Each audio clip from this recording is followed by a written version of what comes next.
And good evening, everybody. This is Encounters, the late night UFO talk show. We're on now at about 10:19 p.m. This is really early. The commander's on early tonight. Good evening, Tina. Good evening, everybody around the world. Lizard, Tina, thank you for the roses. Good evening, everybody. And we earlier today posted a new video on Ashtar Spaceship News on my main page that just happened January the 13th outside of Las Vegas in the desert in the mountain area. And if you haven't seen the video, check it out at some point, in the next few days. It's a daytime sighting. It was a sphere, a silver sphere, really large. From the distance that they were traveling on the road in the desert, you can see the mountain range, clear skies, and this big sphere hovering. And then, according to the person that was watching it, the sphere turned into a saucer-shaped object. So it changed its shape from a sphere to a, claiming that it was changed to a saucer-shaped type craft. Then we have in Tennessee a major sighting similar to the one in Las Vegas, outside of Tennessee, outside of Nashville, in the outskirts of Nashville, in a smaller town, sighting similar to the one in Las Vegas a few months ago last year. And quite a sighting. So two really good, for me, I don't post anything unless it's real. So I look through a lot of video footage. I get a lot of stuff to look at. And these two videos are incredible. One's daytime, the one outside of Las Vegas in the mountain area, in the desert. The other one is outside of in Tennessee, outside of Nashville. Mediator, yours. Microsoft sent me a story about a ship in China. Interesting. So I was getting all this information downloaded in my consciousness today, even later today, even in this evening. I was like, I got this new, let's see, the Alexa app. Is it on? Alexa? She's on. I want to show something here. This just came. This is really amazing. I have to go and show you this. Let's see if I can show it. Oh, maybe I could. Can I show it to you? Yeah, I can. You see it? Kind of see it. I'm going to go off the thing here for a minute. Not off the broadcast. I'm going to take the effects off here for a minute. I want to show you this. Take a look at this.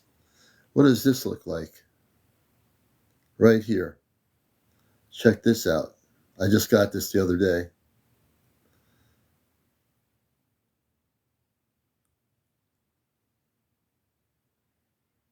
This came from India. I got this sent from India. And check it out. And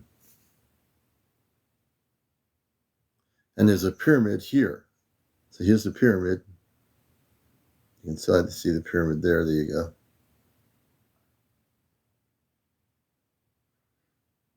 And this reminds me of like a spaceship.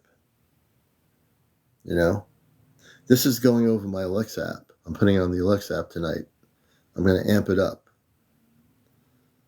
The commander is guided to all these things, And I found this, of all places, I found this on Amazon. That's where I found it. Couldn't believe it. Right there. And I felt this is something I'm supposed to get. And yeah, look at the energy there.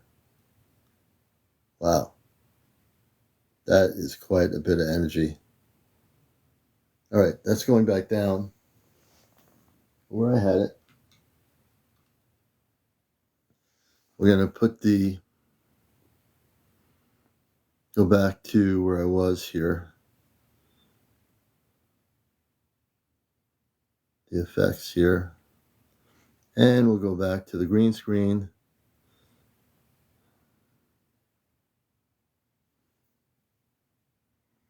All right, there we go. Welcome everybody to the show. Hope you're having a good night. We're on a little bit early tonight, so welcome. We'll be on till about 12:30.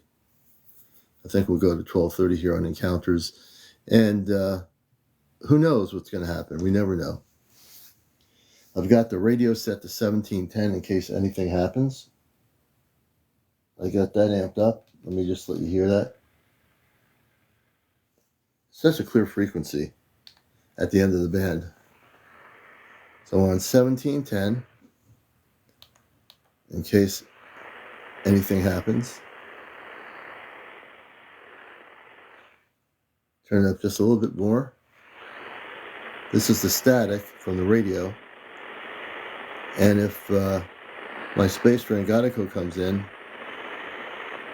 this is the static right here from the radio. It's AM. Where we make contact through frequency on 1710. And if he wants to turn up the volume, he can. Yeah, they definitely can do that. We had a little break last night. Questions the clicks come from. Question the clicks come from. Jim, what clicks? The clicks just now? I was just clicking the volume down on the radio. And we'll be doing guest interviews tonight. I'll tune in my Frank's box. Christy, welcome to the show.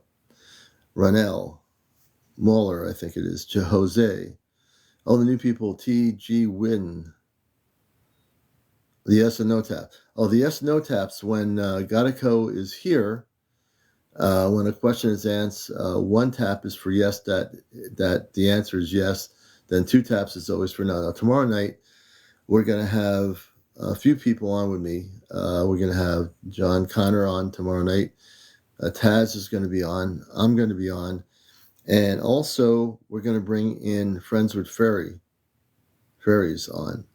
And hey, Yenny, good to see you. And the Friends with Fairies, Godico likes to work with her energy because she's working in a very high frequency. And she does. She works in a very beautiful frequency in northern Vermont with the positive beings and everything. Hey, late night, good to see you. When I have the certain people on that Godico wants to use their technology or their phone, like Friends with Fairy, he uses her phone, communicates through her technology. He doesn't want me to drain my power, so he uses other people's phones. Hey, Johnny Miller, good to see you. I know I'm getting some people like to say, wait, Commander's on here. It's only 10:27. It's not 11 o'clock. So, yeah, it's nice to be on a little bit earlier tonight. Hey, Jan, good to see you. Everybody here, all the new people, thank you for the roses. I always encourage people through the show to, do TikTok gifts. Also become a subscriber. If you're not a subscriber, once you get used to my show, you'll want to, because you can subscribe for a month, 5 months, whatever you want to do. We have 33 of 100. Our goal is to get 100 subscribers a month. That'll help fund our CE5 project with night vision equipment, which our CE5 group, our Ashtar Command Contact Group, is located here in Connecticut in the United States. So we're getting there. It just takes time. So again, welcome all the people coming in here, those that are new here. This is a show called Encounters. It's a show. We don't do any gaming sports. We don't do any matches. We don't do any arguments. We don't talk over each other like other TikToks do on whatever they do. I come from a radio background, so I'm still on the radio. For new people, I'm on WESUFM.org, NPR Pacific Radio, Sunday mornings for over 20 years. I think this is my 21st year. Yeah, it is. And we do a 1 hour and a half show on Sunday mornings called Ashtar Command Radio.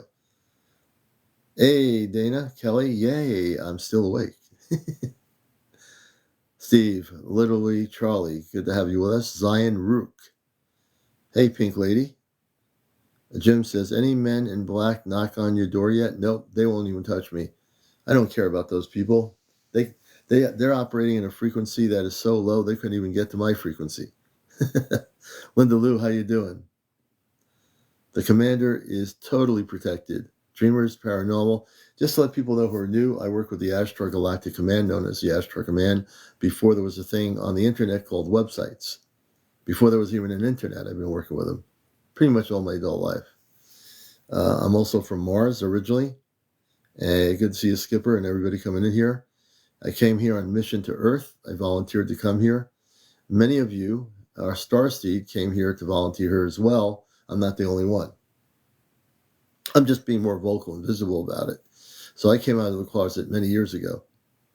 And many of you have.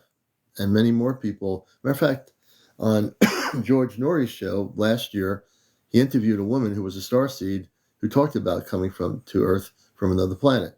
That was pretty good for George Norrie because he's a big timer on AM radio late night. So yeah, Yanni, see, the starseed. There's a lot of starseeds that come onto my show, and that's great. A lot of you are coming out of the closet. You should. People need to know we are here. We're all over the world. We can speak in different languages depending on our country, but we are starseed. We are volunteers. We have come here on purpose. Yep. And that's a good thing.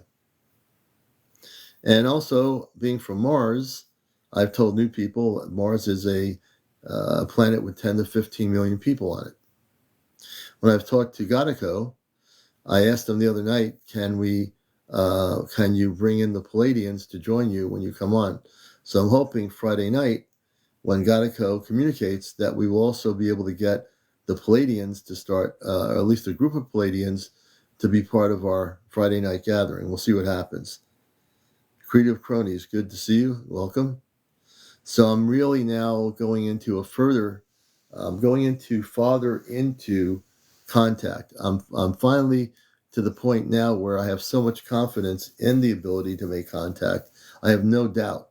Well, I'm already making contact with Gadico, but I have no doubt that Gadico can bring in some of the other star people that they're in communications with. Yeah, tomorrow night should be very interesting. Laura, thank you. Thank you. Many blessings to you, Laura. Ricky's Mobile Auto Body Work. That's a great name. Ricky, welcome to the show. And I think you have a question. Go ahead. We'll take your questions here on the show. We'll also do interviews tonight with people if they wish to be interviewed. You have to have 200 plus followers. If you have 1,000 plus followers, Encounters can bring you on both on audio and on live stream on video. Thank you. Do you remember being on Mars? Yes. As a matter of fact, that's a great question. I prefer not just Palladians, but the Palladians, I feel connected to them as well. So that's why. But in terms of what I remember on Mars, Mars is a planet that is got an atmosphere. A long time ago, Mars played around with some technologies they were trying to use, and this is going a long, long time ago, probably millions of years ago, and something went wrong. So they had to go underground on the planet, and but that was millions of years ago. There are Martians now come on the surface. The air is breathable. There is an atmosphere that has a blue sky like Earth, a little bit lighter blue. And most of the people, there are now surface areas on Mars where there are buildings or structures. But most of the people on Mars live within Mars. There are waterways within Mars. There are seas. There's rivers, everything within Mars. So it's the complete reverse of Earth, where everything is on the outer part of Earth. Most things are in the inner part of Mars. They have tubular transport systems that are very advanced. They don't have any religions or political parties like Earth or any of the things Earth has. They operate, believe it or not, being in the same solar system, they operate on a very high frequency. Their vibrational level and their spiritual level is way higher than Earth humans, just to let you know. So I have Martian consciousness. I have cosmic Christed consciousness. I'm with the Ashtar Command, which operates in that consciousness, and I'm also a conduit for the Christ, the cosmic Christ. Shannon, good to see you. Much love and light to you. So a lot of you are finding my show. You'll see everything we do here is real. If we don't know the answer to something or whatever, we will never try to make up some stories here. People that have watched my show for over a year know that everything I've done here is real. Everything, including sending ships to assist other people on the planet and sending Ashtar Command people off the ships into their homes if they had negative ETs, and we cleared out the ETs and they left the planet. And all the long-time viewers know I've done this before, and it's real.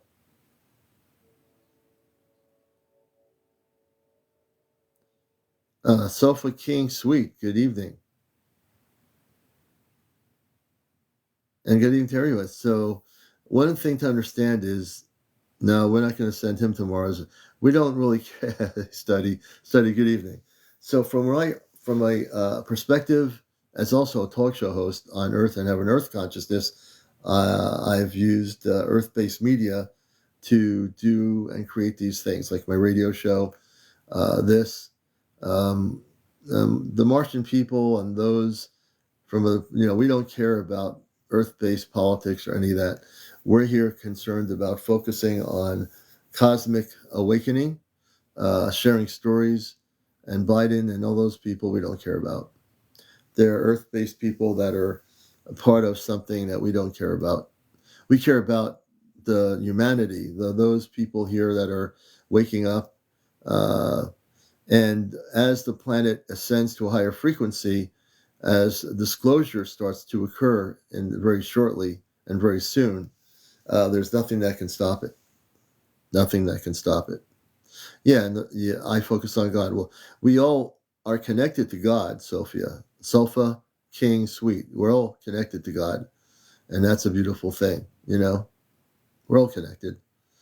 Rachel, good to see you. Good evening. See, and we don't, people from other planetary star systems don't focus on creating religions like on Earth, okay? And our connection is to Source. I briefly spoke about this the other night on my show, that everything is connected to Source, God, or the Creator. It's all the same in one. Honey McReynolds, thank you. And we don't care about Earth-based politics. We don't care about Earth-based religion, Earth-based business, none of that stuff. That's all illusions of creations on Earth to control each other and whatever. On other planets, they don't have these structures.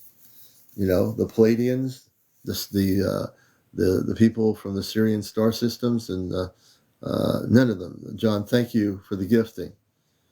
Only on Earth has Earth in current human history created all these limitations, and people have created all these religions and all these things to control the monies and all these things that are on Earth.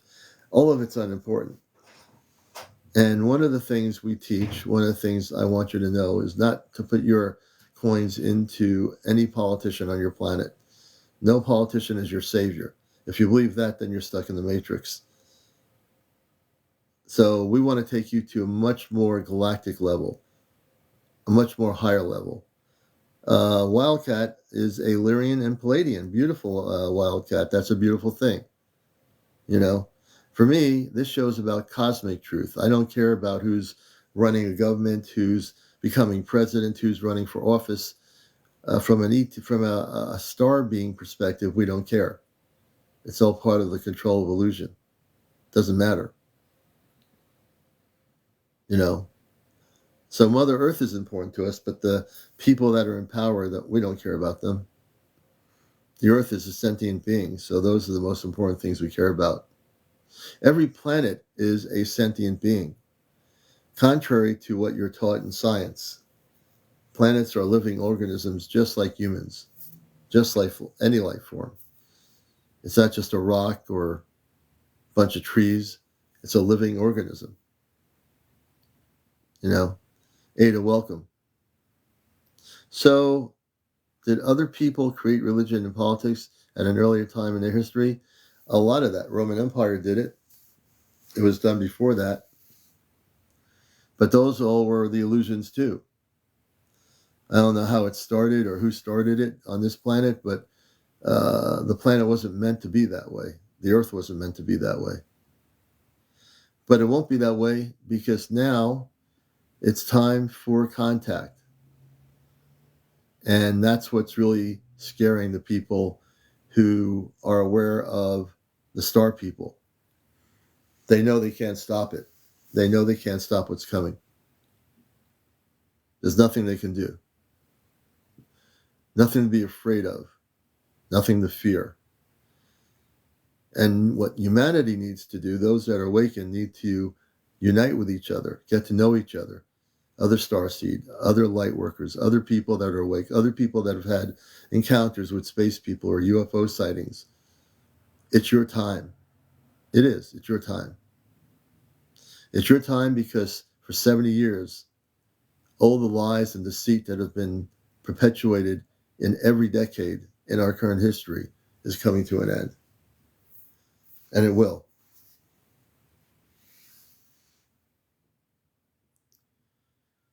There's been contact for billions of years on this planet. In our current history, thank you, Karen. In our current history, great question. Great question, Rosa. Why have full contact now? Because there's been contact for thousands of years. It's just we're the current human society. Thank you, Creative. We've had people having contact for many years. Before there was a TV set, a radio. Oh, individually, people have always had contact. It just hasn't been on a major scale as it's going to be. So now is the time because it's actually divine timing. That's something different than Earth time. Divine time means it happens when it's supposed to be at some point in history. Many civilizations have had contact in the billions of years of Earth history. Just remember, this planet is billions of years old. But in the current timeline, now, it's time again for mass contact. And this is what the people in powers that be in different countries that are aware of the ET presence or the star people or the space people, they're afraid of the space people. Now, because they have no control anymore. They can't control the narrative. They can't control like what's happening, They can't. Good question. And any other questions? Aren't UFOs just people who activated their Merkabas? Zacharias, so let me clarify that. Human beings who are awakened can go into a sleeping state, travel, and I actually do classes where I take people off planet to a golden ship of light. When I do my workshops, they go through a Merkaba. They go into a Merkaba state, which is like a ship. So that is true. But not every UFO or spaceship is a Merkaba, because spaceships come from all over the universe. But humans can travel in a Merkaba state if they know what they're doing. So Master Nikan is laughing. He says, laugh, come on. So I think I'm going to have the last laugh right now because Master Nikan is now disappeared out of encounters. Thank you, Johnny Miller. It's always great we can pull out the trolls and get rid of them in 2 seconds. I love it. Nothing bothers me. We just do what we do. We got good moderators. We have a good show here. So welcome, everybody. Willie, thanks for joining us. Dorita, hello. Hey, good to see you, Dorita. Thank you for the roses. We're just super excited about the planet, about the universe, about where we're going. There's no fear. Don't fear anything. Don't go reading anything on the internet that's fear-based regarding what's going to happen. There are people on here on TikTok that are talking about the end of the world. Don't believe it. Either they're doing that to get a lot of people to watch them, whatever they're doing. Just don't believe it. Stay focused, stay positive. Just stay positive. Okay? Don't go say, oh, Commander, I heard this person on YouTube saying that in April or May or June, the planet's going to break apart and fall in pieces. If anyone says that, don't believe it. Now, I'm making that up. Just don't believe anything for the most part that are on the websites regarding what's going to happen to the planet. Go within yourself, go within to your higher self, and you'll realize your higher self will tell you everything's good. This planet Earth is good. It's going through some changes, but it's good. It's like all these years, the planet has been affected by things the humans have done to it, but it's good. Now things are going to change. I also, when I was meditating, this was interesting. I had visions that our space brothers, Godico, and tomorrow night I'm going to ask him this question, that if they can shut down tomorrow night, and this I don't know, but I had a vision of this, that they can shut down all the nuclear missile ranges all around the world. That if they wanted to, I'm going to ask them if they can shut down all the nuclear missile sites around the planet. I came like meditating into this vision of something I was seeing. I said, really? Can we do that? Can we do that on the show tomorrow night? Can we ask my space brother to have the galactic levels actually activate and shut down nuclear facilities? So I wanted to share that with you, because as this stuff streams through my consciousness, these are things I wanted to share on my show tonight, because I'm getting strong indications that why not? Why not just shut them down? Why not just make the electricity of all their nuclear silos go down? Turn the electricity off, make them inoperable. Why not? Right? Why not? So all these things have gone through my consciousness, and I've been thinking of that when I was meditating today. And my Ladies and gentlemen, boys and girls, children of all. oops, uh-oh. James, you there? James, are you there? Okay. Godico, are you there? Weird things are starting to happen. I didn't do anything. My hands are here. James? Oh man, they got as soon as I started saying Palladians and Arcturians and all the people around the universe, this is Encounters. Yeah, what happened to your audio before? I think it was trying to switch between Wi-Fi and regular. Okay. All right. That's a normal thing. I was starting to wonder there for a minute. It Well, it's happened. good to see you. Man, I You know, I had a saw. Did you see that Seraphim Angel video? no, Oh not my yet. gosh. So I was somebody tagged me in a video and they tagged Grace in it too because this looked like one of those seraphim angels, Hmm. and there's no CGI lining, no movement, pure 4K, great Yeah. video, and I was just blown away. It was amazing. Yeah. Wow. Where was that, on YouTube or this?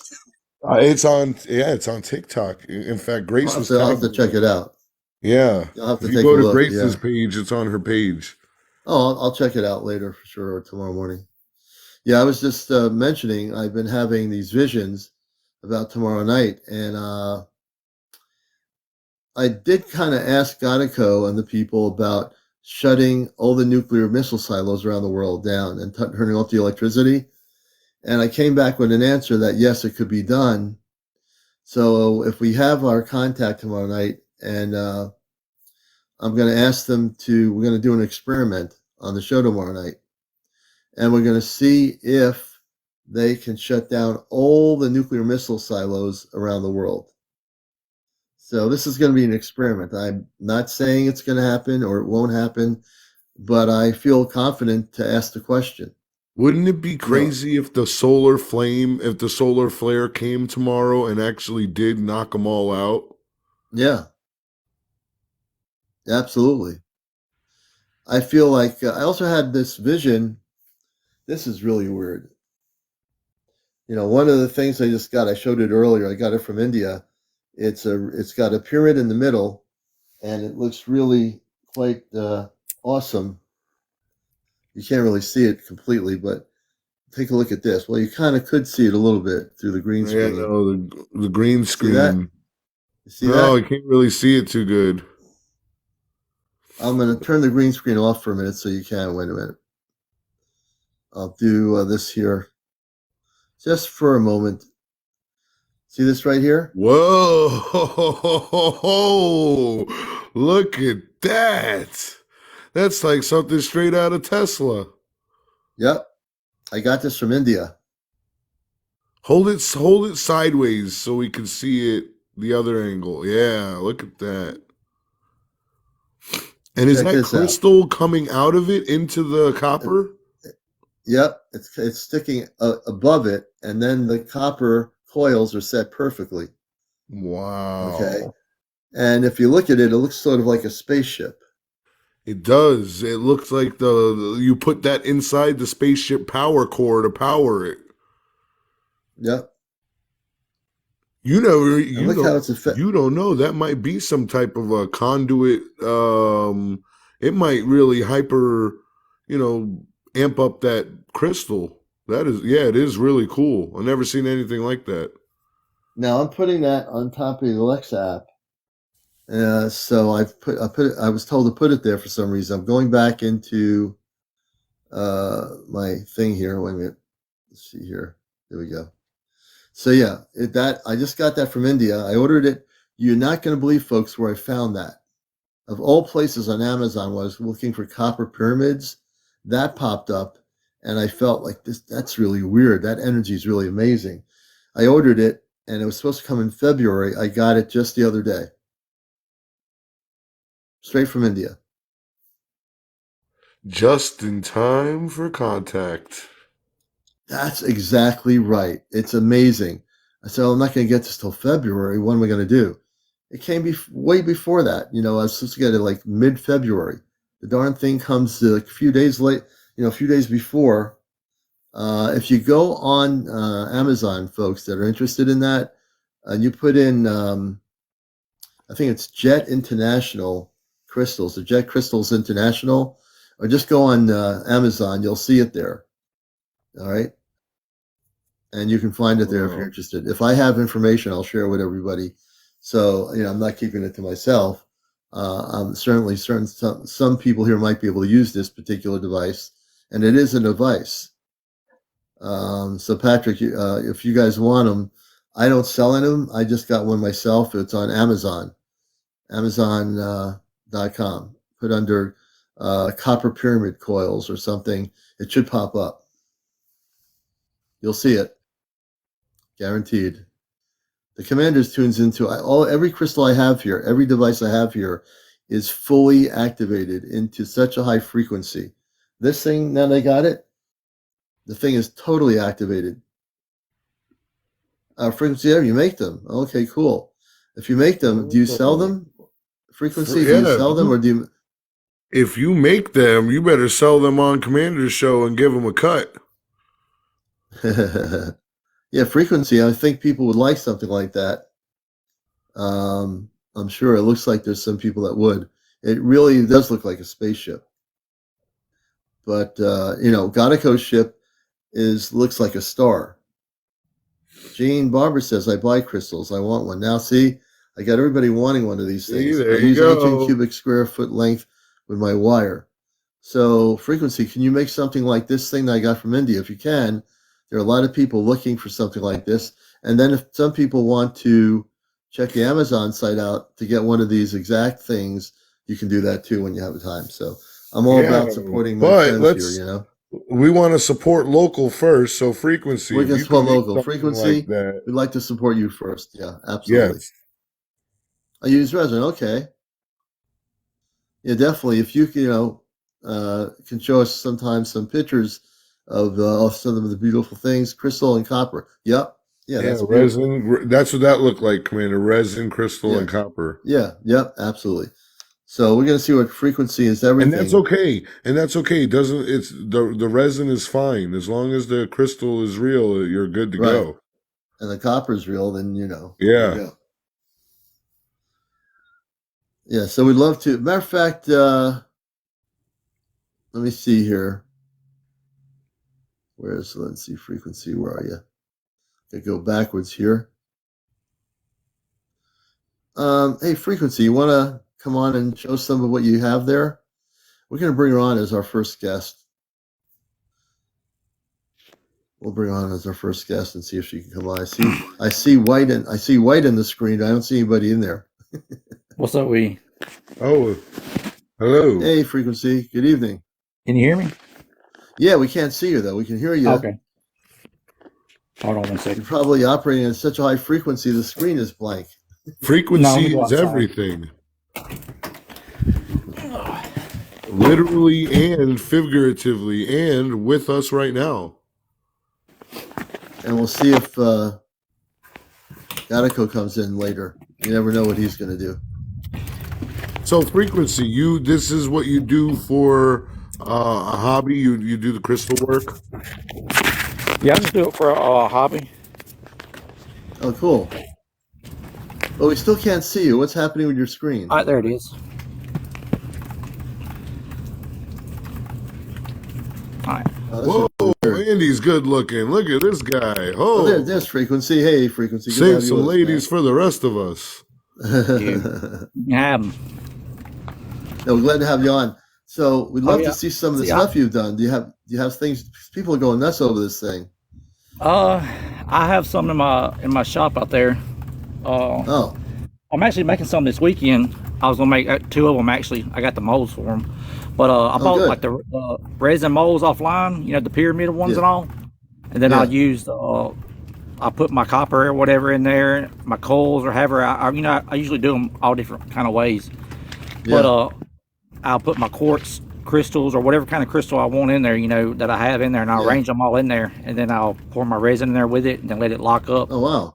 And then, you know, like Interesting. sometimes I might add color in there with it, like ink or whatever color, and it'll, you Yeah. know.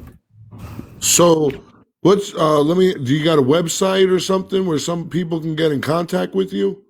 No, I mean, to be honest, like I really just kind of done it for a hobby, and I'd made Okay. like probably 6 of them a while back, and then like Okay. I posted them on eBay or something. Then like nobody bought them, and I really ended up giving all the ones I had just just to friends, like Well, you're in the I right don't Yeah. really do, spot now, buddy.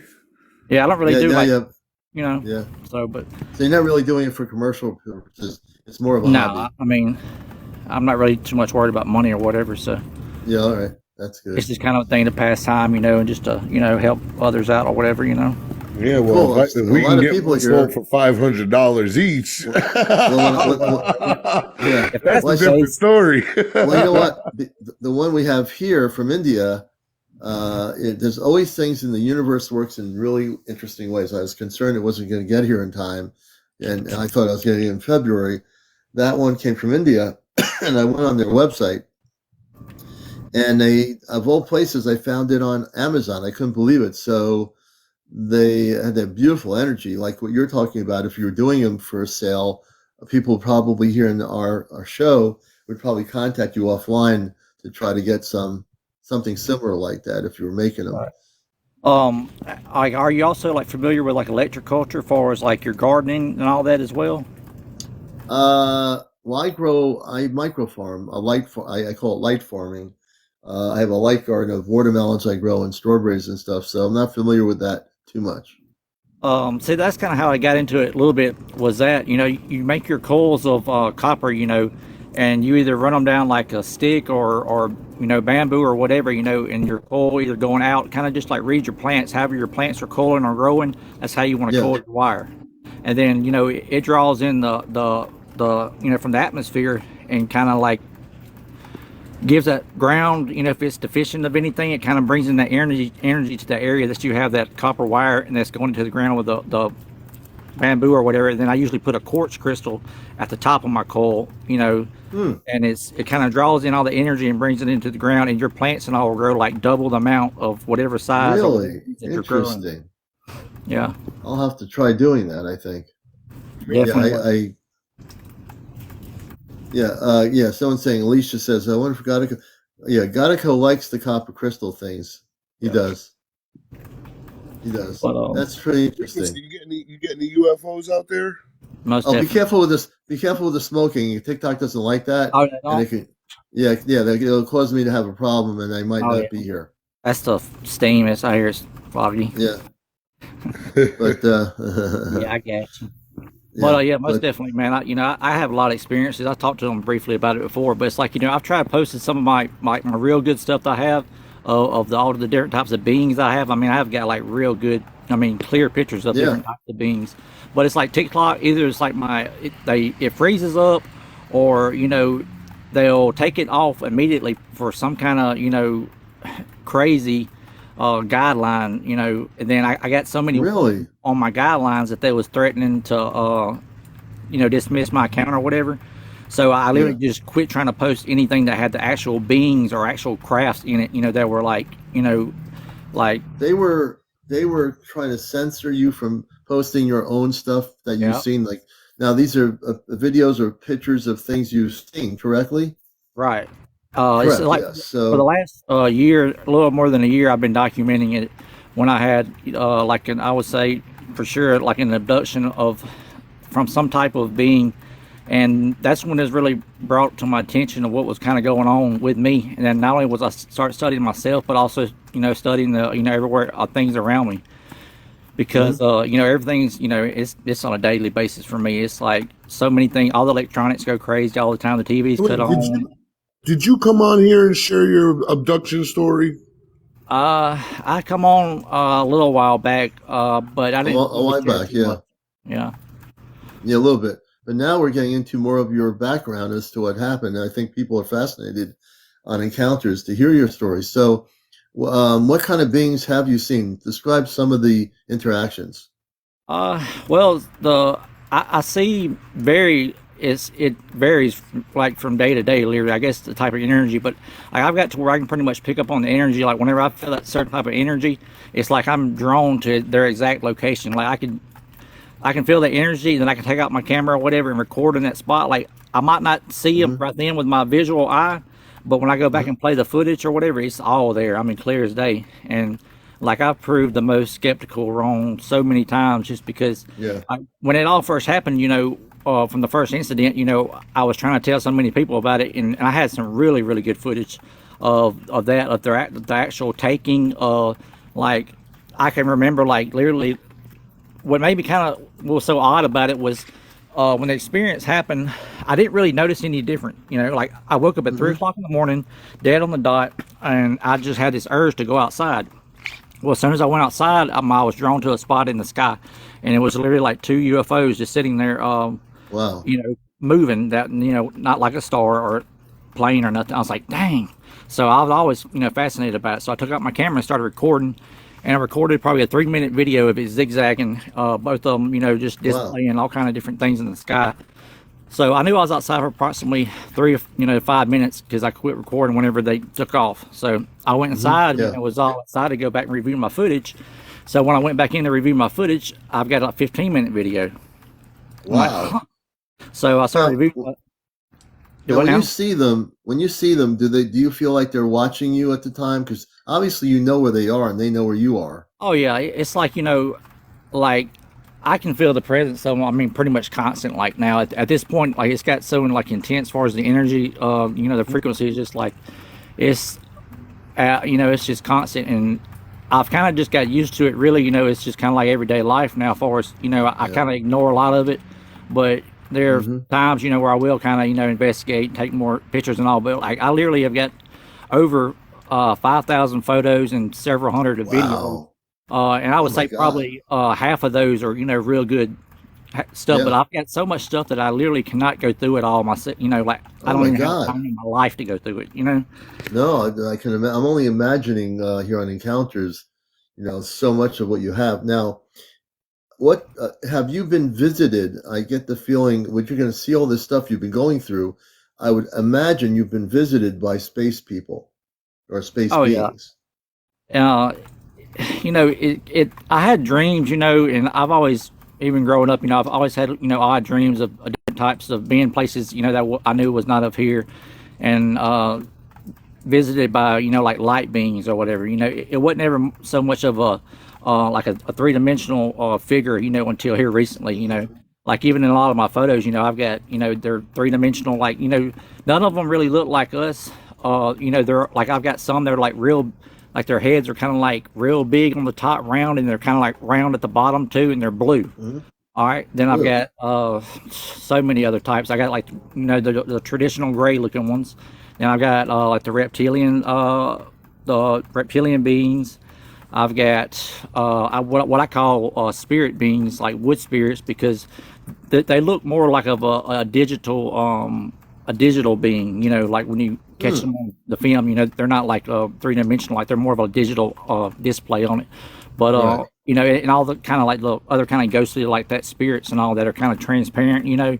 I Yeah. capture all them, and then as far as their crafts, I got so many of the crafts. I got, you know, daytime, nighttime photos. And then, you know, I was starting to think that maybe I was just like, maybe it was my location where I was at, because it was so intense, you know, like literally anytime I go outside at night, because I figured maybe it's something to do with like the ley lines of the earth or something like that, you know. So I went on a trip. I stay in Mississippi, so I went on a trip with work to Texas. Okay. Hmm. Well, the whole 1,800 miles of Texas, I didn't make any other stops other than, you know, for gas. Well, on the way back, I was drawn for some reason to take this exit. It was Strawn, Texas, Strawn. And when you take Okay. this exit, it's a real eerie like feeling, like very odd feeling. You know, it's a middle of nowhere place, and it's Wow. like the elevation. Why? Another reason why I wanted to stop, because I wanted to take some good pictures, because it was of high elevations, and like the mountains there don't really look like mountains in this area. Like my first instinct in my head was they're old pyramids that the government or whoever has cut the tops off of them to make them not look like Yeah. pyramids, because that's Cut the exactly what it tops looks off of like. the You pier. know, it's kind of crazy, but you know. But anyway, I stopped over here on the side of the road. It was like 9 o'clock at night, and I started. You know, the energy was stronger than it's ever been ever. You know, and I started recording. You know, and I could see like pretty much a being with my visual, you know, eyes this time. You know, unlike others, just feeling the energy and catching them on the phone. Yeah. So I'm looking at like this, what looked kind of like a gray being was probably 50 yards or so away. He was kind of transparent in a way, but he was. It looked like he was walking, but he wasn't. He was staying in the same spot. Okay, well then, Oh, that's weird. yeah. And then it was like you could see them all in the sky, like you'll see them zooming back and forth, zigzagging. Oh, the ships. Okay. Yeah, the UFO ships. Yeah. Yeah. So as I'm recording, I look over to the mountains, and then there's a huge mothership that's on the mountain. Like when I say huge, I mean it's probably half the size, or about the size of a football field.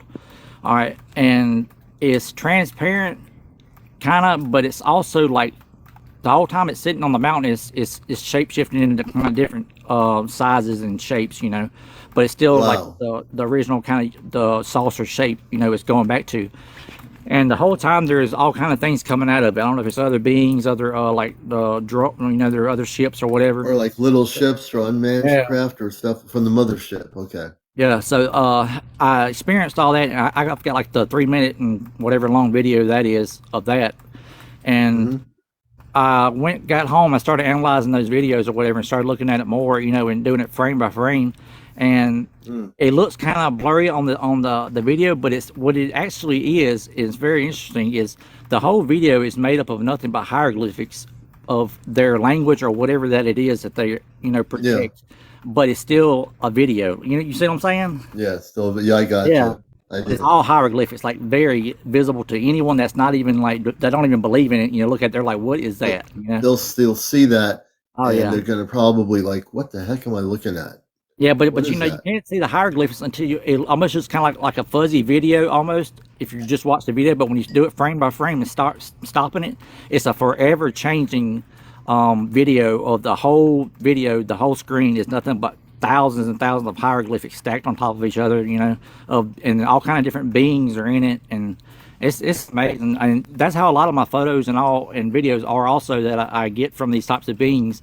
They're just like that same kind of way. They're of hieroglyphics and whatever, but they're, you know, they're a photo also.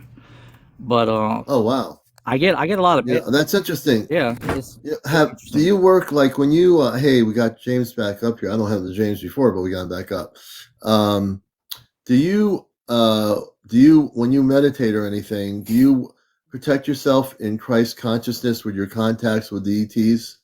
What I do is I don't really call out to any kind of certain entity or being. I just ask that the most high of light, you know, that is available to this universe protects me, and only the of love and pure light and nothing negative. Okay. You know, Oh, good.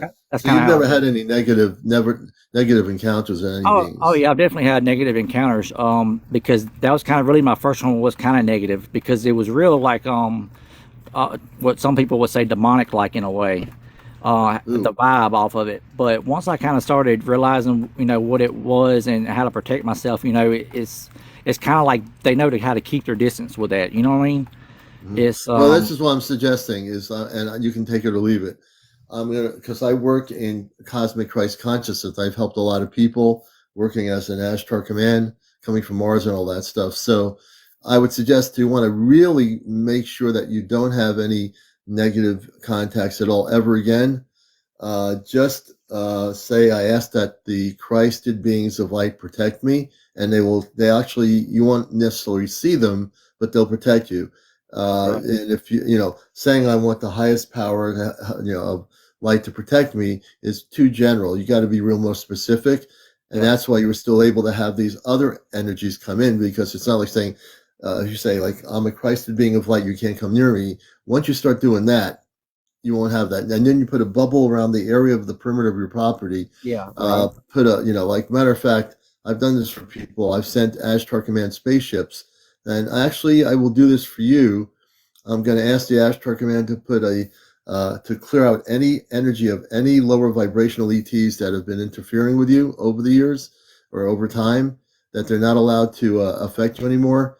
And when you meditate and you go to a meditation state, just ask that the Ashtar Command, Christ the beings of light, be with you, protect you from now on, and they will. You'll never. This way, you're being very clear in your intent, and it will prevent any negative ETs from ever getting into your frequency. And Ever. like also, I don't know. You might know a little something about this, or I could be wrong. But it's like the feeling that I've got in like some of my readings, as far as my meditations and all. It's like, from what I've gathered, it's kind of like the reason why I get also attacked by a lot of these beings is because they know that the type of being that I am, and that of my consciousness was ascending to a certain level, and they don't Right. want that, so they try to Right. intercept and kind of like But put a now, trap if over your but consciousness. now if you do, but if you do this frequency, if you do what I'm suggesting, they won't be able to come ever again near you. The only Okay, reason yeah, why they're able to get close to you is because you don't do that. right. You're doing the right thing, but there's very specific protocol to prevent that, and that's why I'm sharing that with you. Okay, that's what's up. Yeah. Yeah, And I it's want to like, help you, brother. it's like I'll just, it ain't that I really, far as didn't know really how to like make the protection, I guess. Well, not really, I don't guess so, I did, but it was always like I was afraid to really put a name on anything or any kind of certain Yeah, entity or being, because there's so much you know wrong turns out there, that try to keep you yeah. away of the truth Un- and what's well, the Earth-based 3D terms, yes, but yeah, the things I'm right. giving you are from a Oh very yeah. high spiritual cosmic level. Else, I wouldn't share it with you. Oh yeah, most It'll really definitely. Yeah. help you.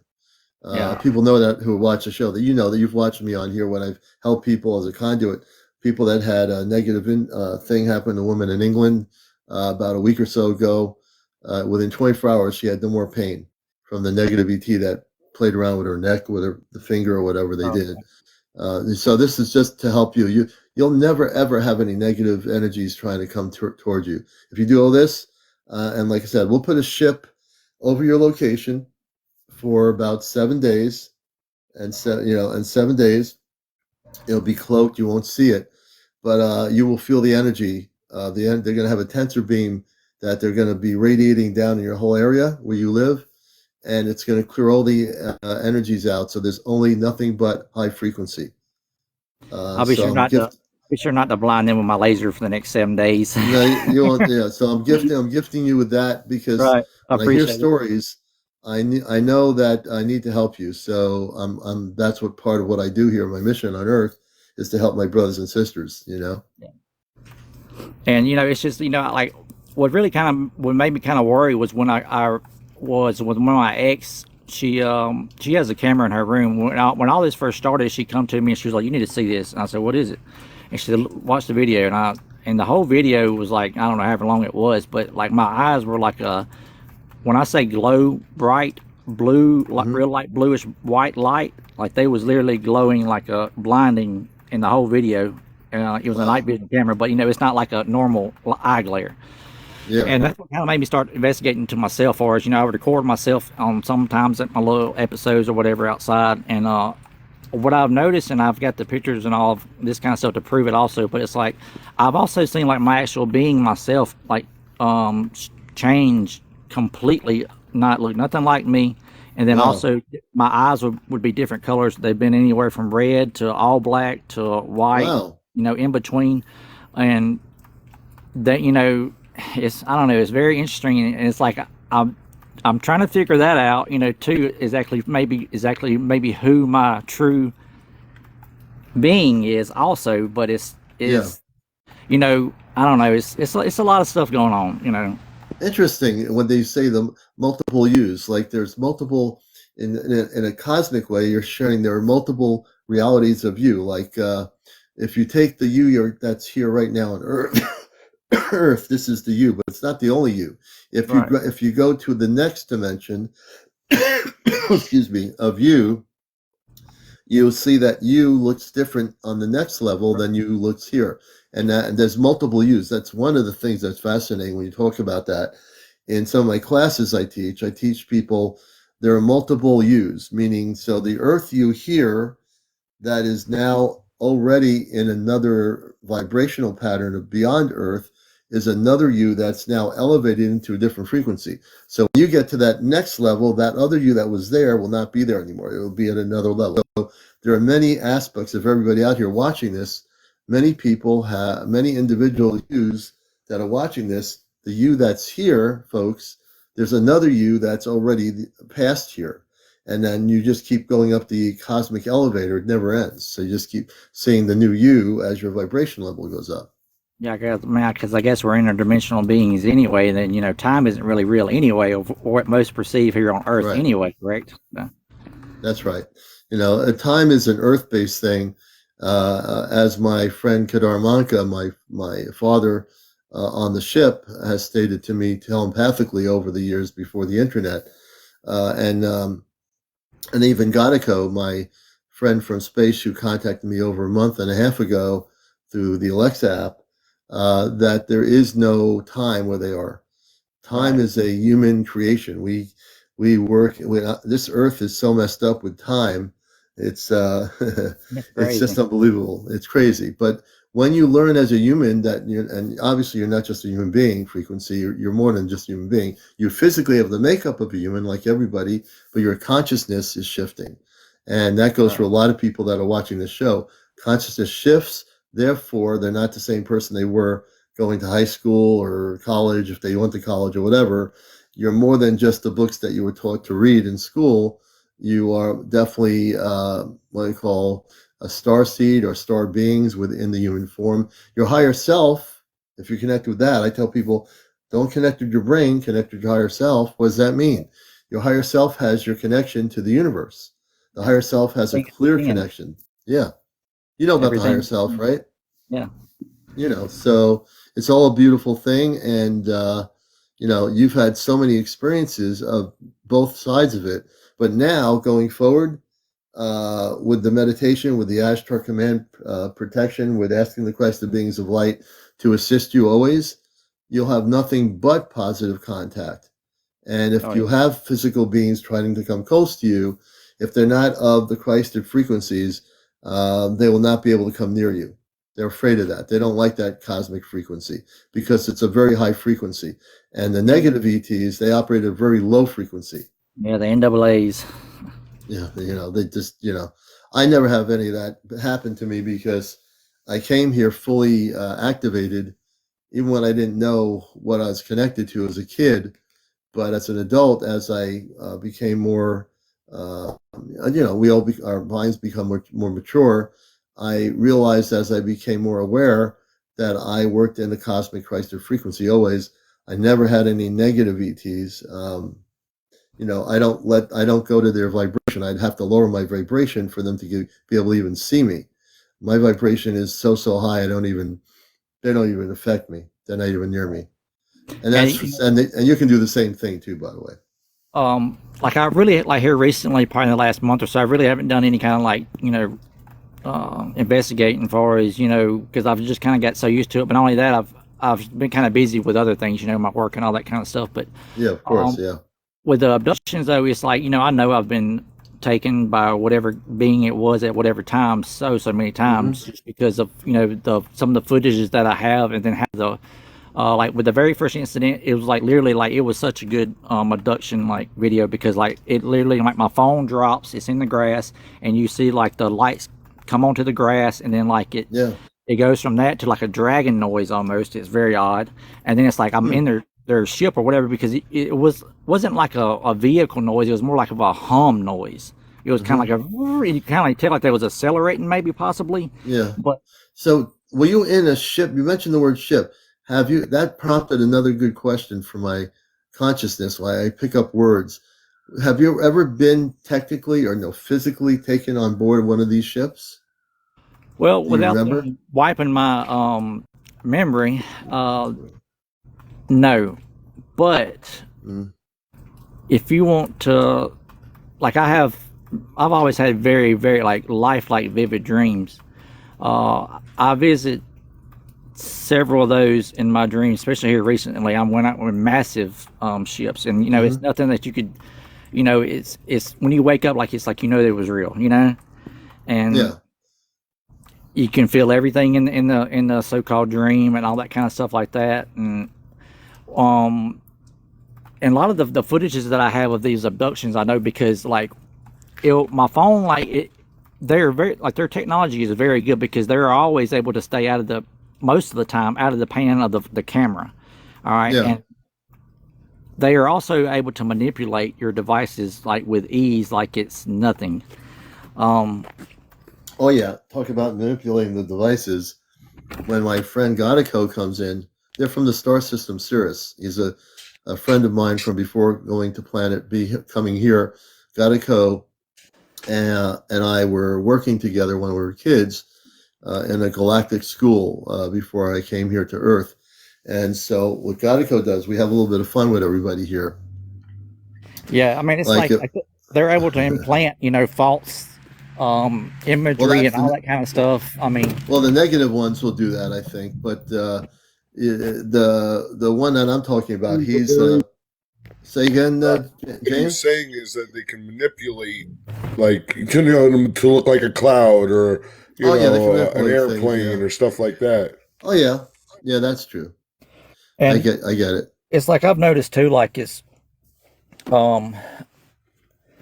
like my phone, when all these times when I on these abduction videos that I have, it's like they are clearly not of this earth. Like the images and all that, I'm able to go back and find it. I mean, it will literally look like you're going through galaxies or leaving the earth, realm or whatever, because it's so crazy, because it's not of nothing like I've ever seen, and it all looks like just what it is, and the Yeah. energy that I feel like, it what it is, and that's what it looks like. And Yeah, I've got so absolutely. many of those, and it's kind of Interesting. crazy. It's like they're always sure to, like, to wipe your memory or whatever of it, and to put you back into the same kind of spot or whatever you was, or your phone recording in the same spot as where they took you from, Yeah. because I've caught several different spots through my recordings of these times where, like, they maybe messed up with their technology or whatever, because,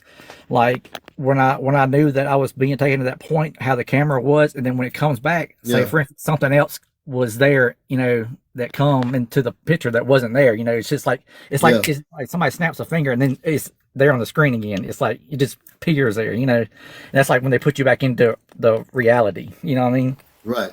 Oh yeah, I mean that's what the cosmic dream is. So when people here watching this, if you ever have a cosmic dream, this, the viewership here, this is Encounters, the late night spiritual UFO talk show. I'm your host, CmdrAleon, host of WESU's NPR Pacific radio show, Astro Command Radio, for about 21 years now. So welcome everybody to the show. If you're new to the show, I'm glad you're here. We will also want to get to 100,000 likes tonight. We're at 14.6. That means every single person needs to be activated. The commander always does this on my show. I mean, I always do this.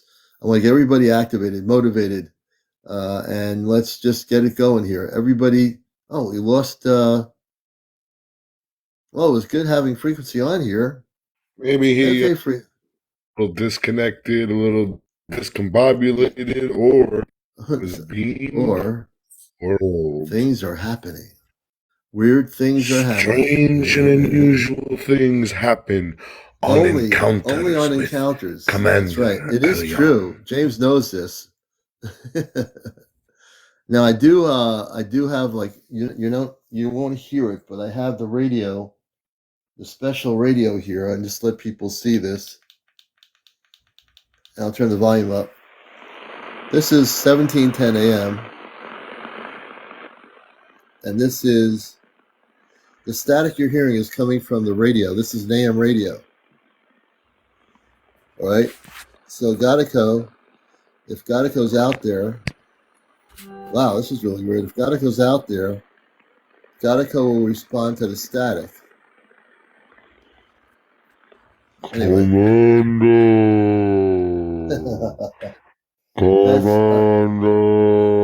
Is that you, Gatico, in the rabbit hole? Is that you, Gatico, in the rabbit hole? This is not Yes. Gatico. This is James in the rabbit hole. Gatico. This is James in the rabbit hole. Gatico had to go. I think this is coming here. This is James. Oh, we have Wildcat. Wildcat. We're going to bring Wildcat on here. Let me turn the volume down on here on Encounters. Hello. We're at 17.7. I really do want to get Welcome. everybody to start tapping the fingers on the screen.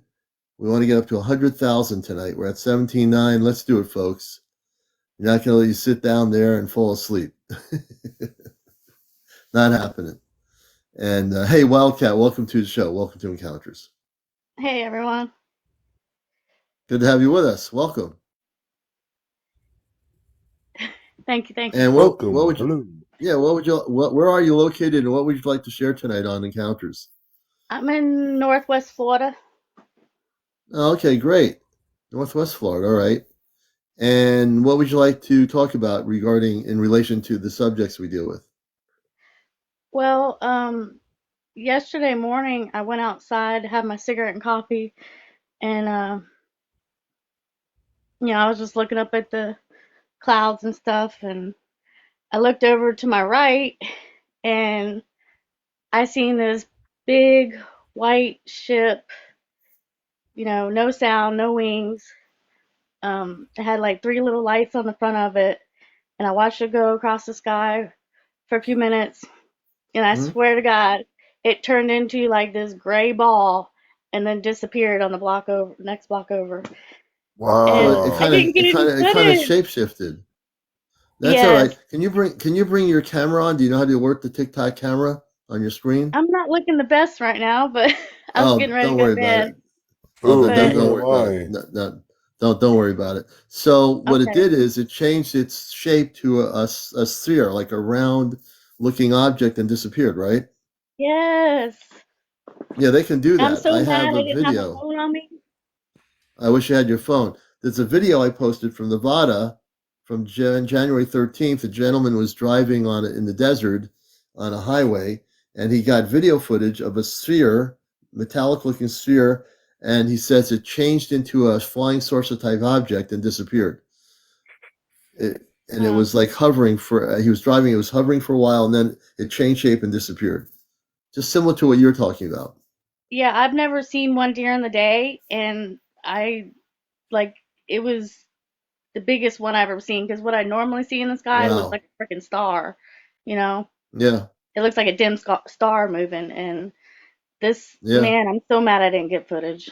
But my Well, phone's, don't be too. You'll probably see it again. I mean, obviously, there's a reason why I tell people when you have a sighting like that, it's meant for you. Most times, if you have a sighting like that, they want you to see them, and you did, and then they disappeared. yeah, You know, It do was you believe amazing. that? Do you believe it was meant for you? yeah, I guess. Yeah, I mean, you gotta go by your feelings. You know, if you feel that, whenever I've had a sighting over the years of a spaceship, what people call UFOs, there's a reason why we see them. They're meant for the individual person that's watching it, that sees it. They say, "Oh, here they see me. They see us." Yeah, know, I would like, say that. Go ahead. Oh, I was just gonna say, like, the last time I went out and seen him at night, like, I was like, I see all these people posting videos during the day, and I'm like, how come I'm not seeing him during the day? And then next morning I seen one. I was so happy. Well, if you were Well, if that was something that you said to yourself and you saw it the next day, then yeah, it was meant to happen. Yeah, yeah. I guess. And Yeah. now the next step is, Wildcat, to figure out who they are, because inside that ship are space beings. The question is, where did it come from? Right. Well, I That's the know next step. yeah. You know. And I I'm think hoping if you they're meditate, Palladian. well, Sorry. if you meditate tonight, I'm going to suggest something to you that I teach in my classes. If you meditate tonight before you go to sleep, meditate and just have a vision of the visuals of that object that you were watching, and just ask and just put a protection around you always. I ask the Christ of beings of light to protect me. I wish to find out who the beings were that were in that ship that I was seeing earlier. Can you, and just ask them, can you tell me who you are? And if you get a response, then you have to ask them, are you Christed beings of light? You always want to say that. And if they respond, yes, they are, then continue the communications. But that is the initial thing you want to do, because now that you've had the sighting, as I always say, everybody's sightings are for them. Like if someone tells me a story about a sighting, we know this sighting is based on uh, being for them for the most part, unless it's like hundreds of people seeing it. But you had the sighting and it was personal to you. I know it was, because you're not forgetting it. I think if you meditate tonight, just go through the higher self, which is your higher self, and ask that you wish to know who they were. Put the question out in your meditation, and you'll get an answer. I bet you will. Okay, thank you. Yeah, I did draw a picture of it Well, you did. just to kind of Well, you keep have the to. memory in my head. You're gonna, next time you're on here, you're gonna have to, when you're more prepared to come on here, show us a picture. I'd like to see it. Okay. Well, thank you so much for coming I'm on. better at drawing faces than I am at other things, but Oh, you're all. It's all good. Whatever you show us will be your interpretation of what you saw, and that's perfect. okay. Thank you guys.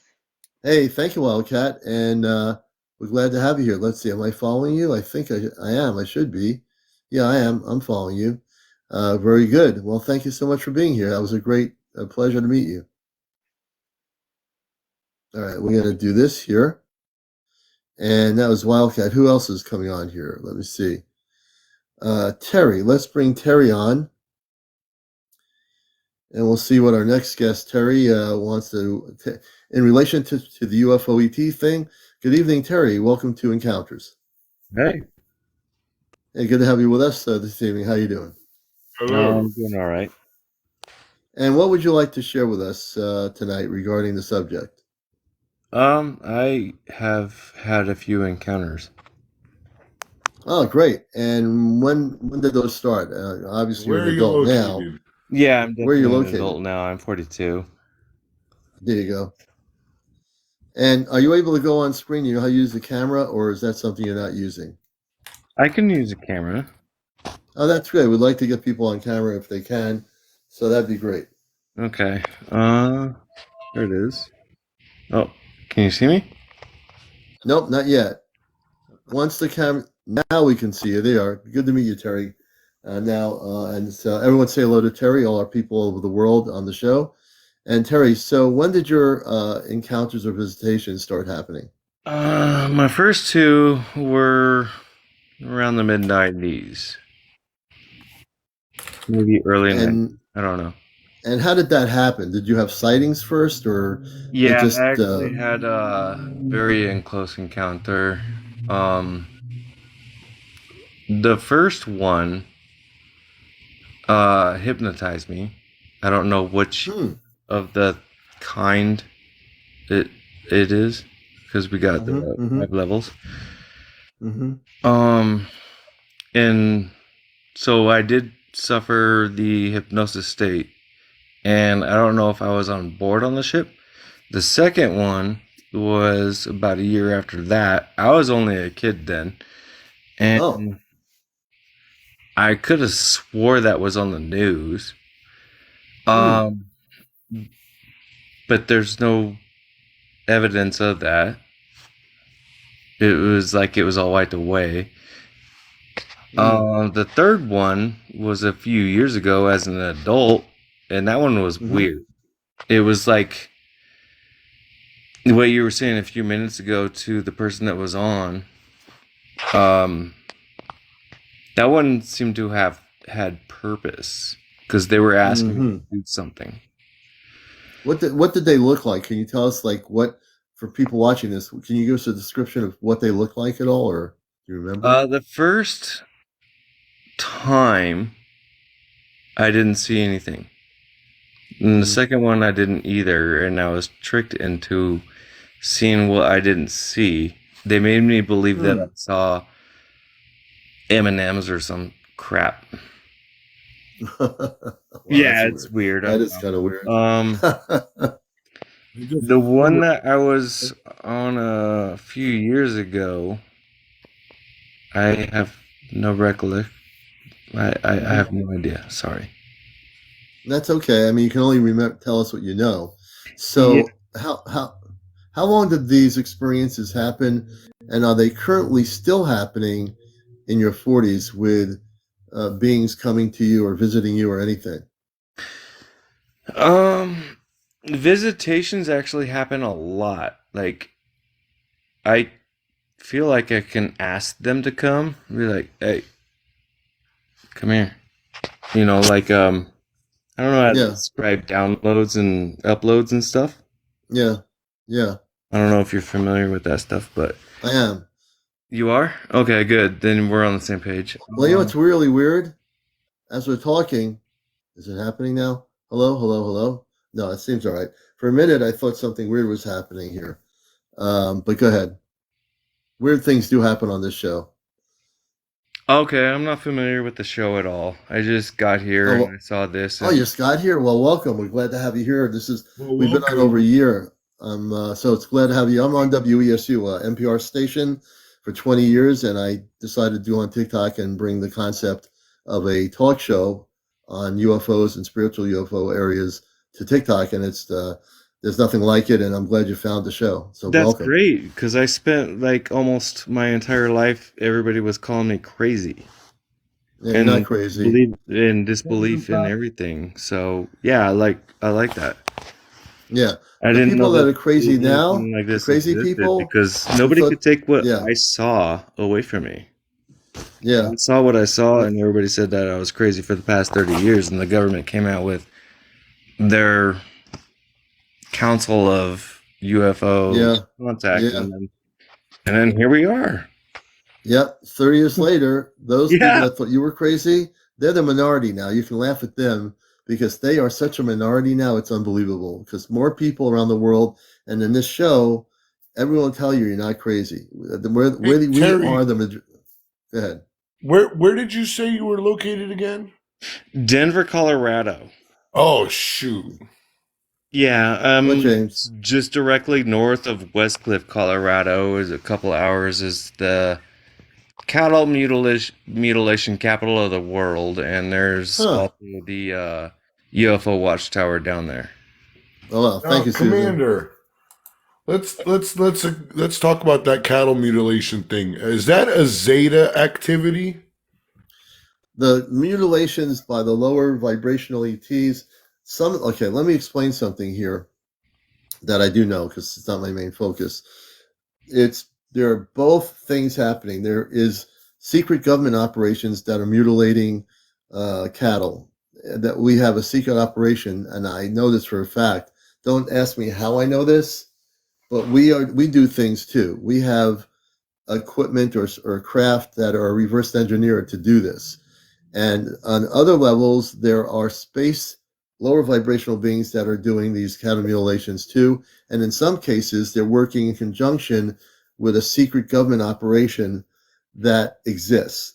Now, don't ask me how I know this. I just know these things. I just know them. So I can't. I'm receiving a lot and filling in the blanks and down. Yeah, no, it's so when you mention Colorado, and it's not just there. It's happened in Texas and a few other parts of the world, or it's not just one place. But at the same token, there's been less of that happening after 30 years later. you don't hear much about that because it's actually slacked off quite a bit in some places. Yeah. It has slacked off, but it You're was very right. prevalent 30 years ago. You heard about it in the UFO community. You heard about it all the time somewhere. Yes. Something was happening. Yeah.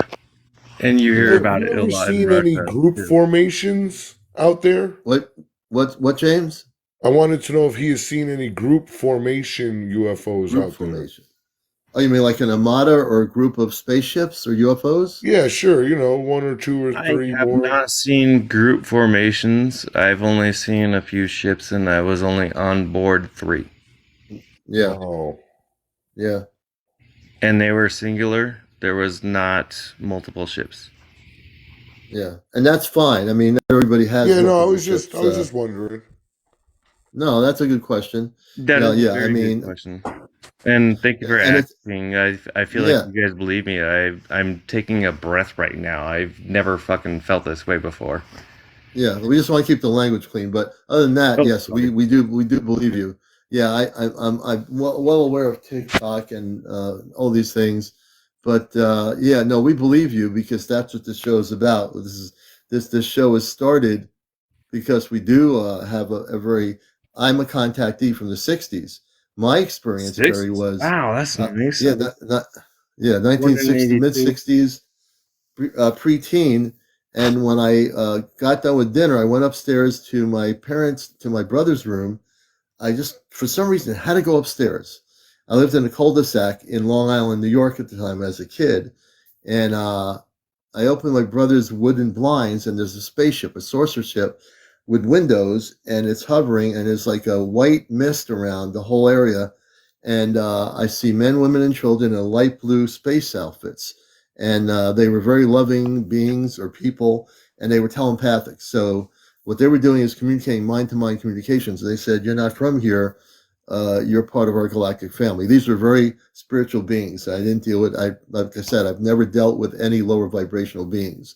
And they said, "Oh." Then I went downstairs, tried to get my parents and my brother up, and they said, "Oh, we'll come up." And nobody came up. I got a little bit upset. Then I went back into my brother's room.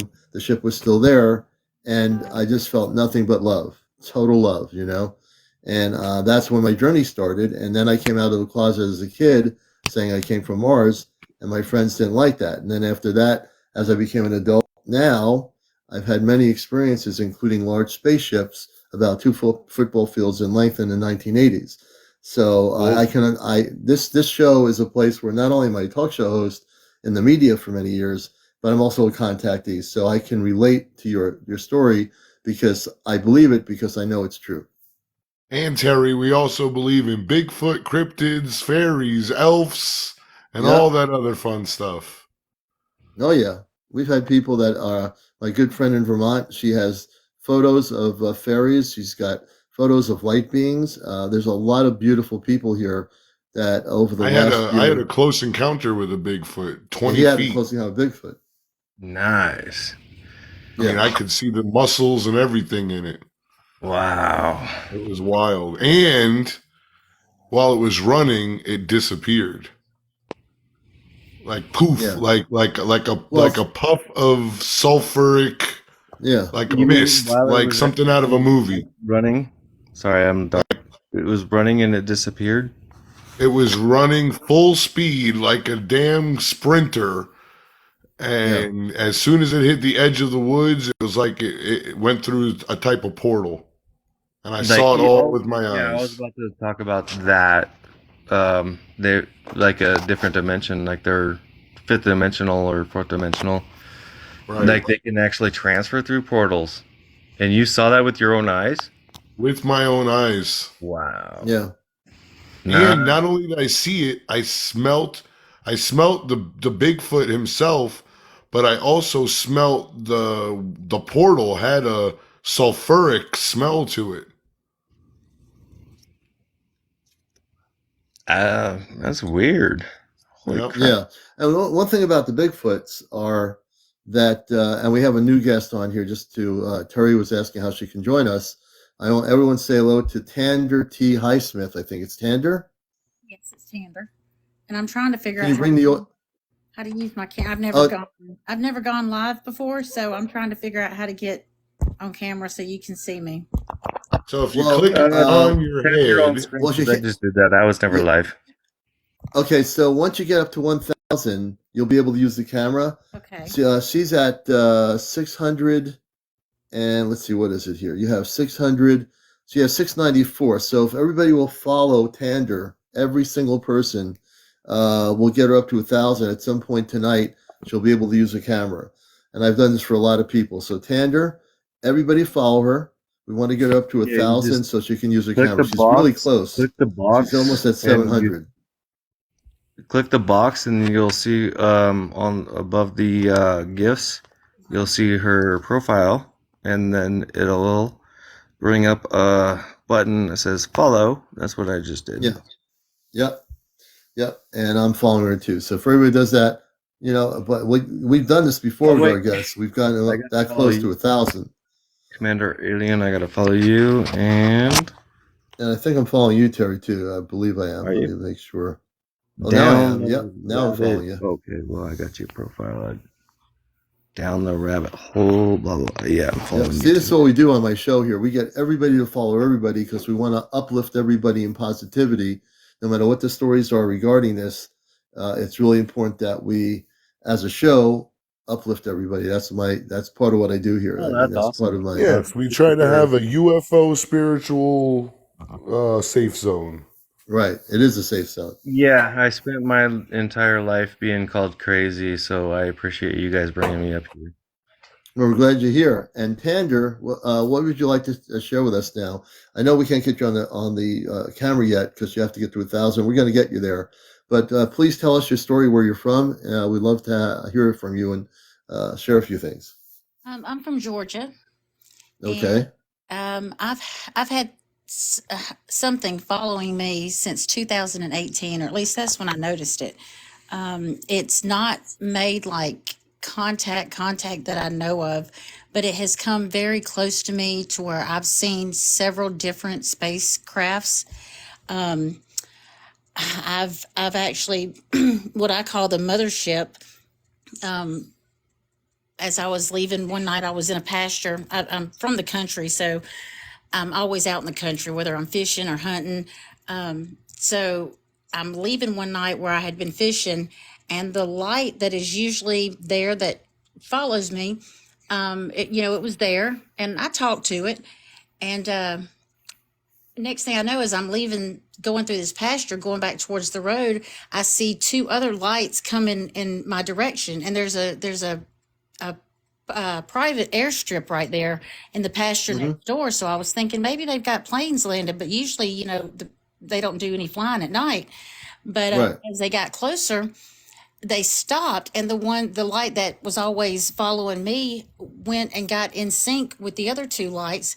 And I swear, Lord God is my witness, when I saw the size of this mothership, which was in the center of these two lights, Wow. blew my mind. Like it just, and what's crazy is over the past year, I guess I could say, yeah, the past year, they've really wanted me to see them. Like, really, I don't know if and I almost feel like, do they need help? Are they trying to contact me because they need help? I mean, like a million questions have gone through Wow. my head, and I don't have anybody to talk to or ask because they're just all going to say, I'm crazy, of course, like, what everybody says.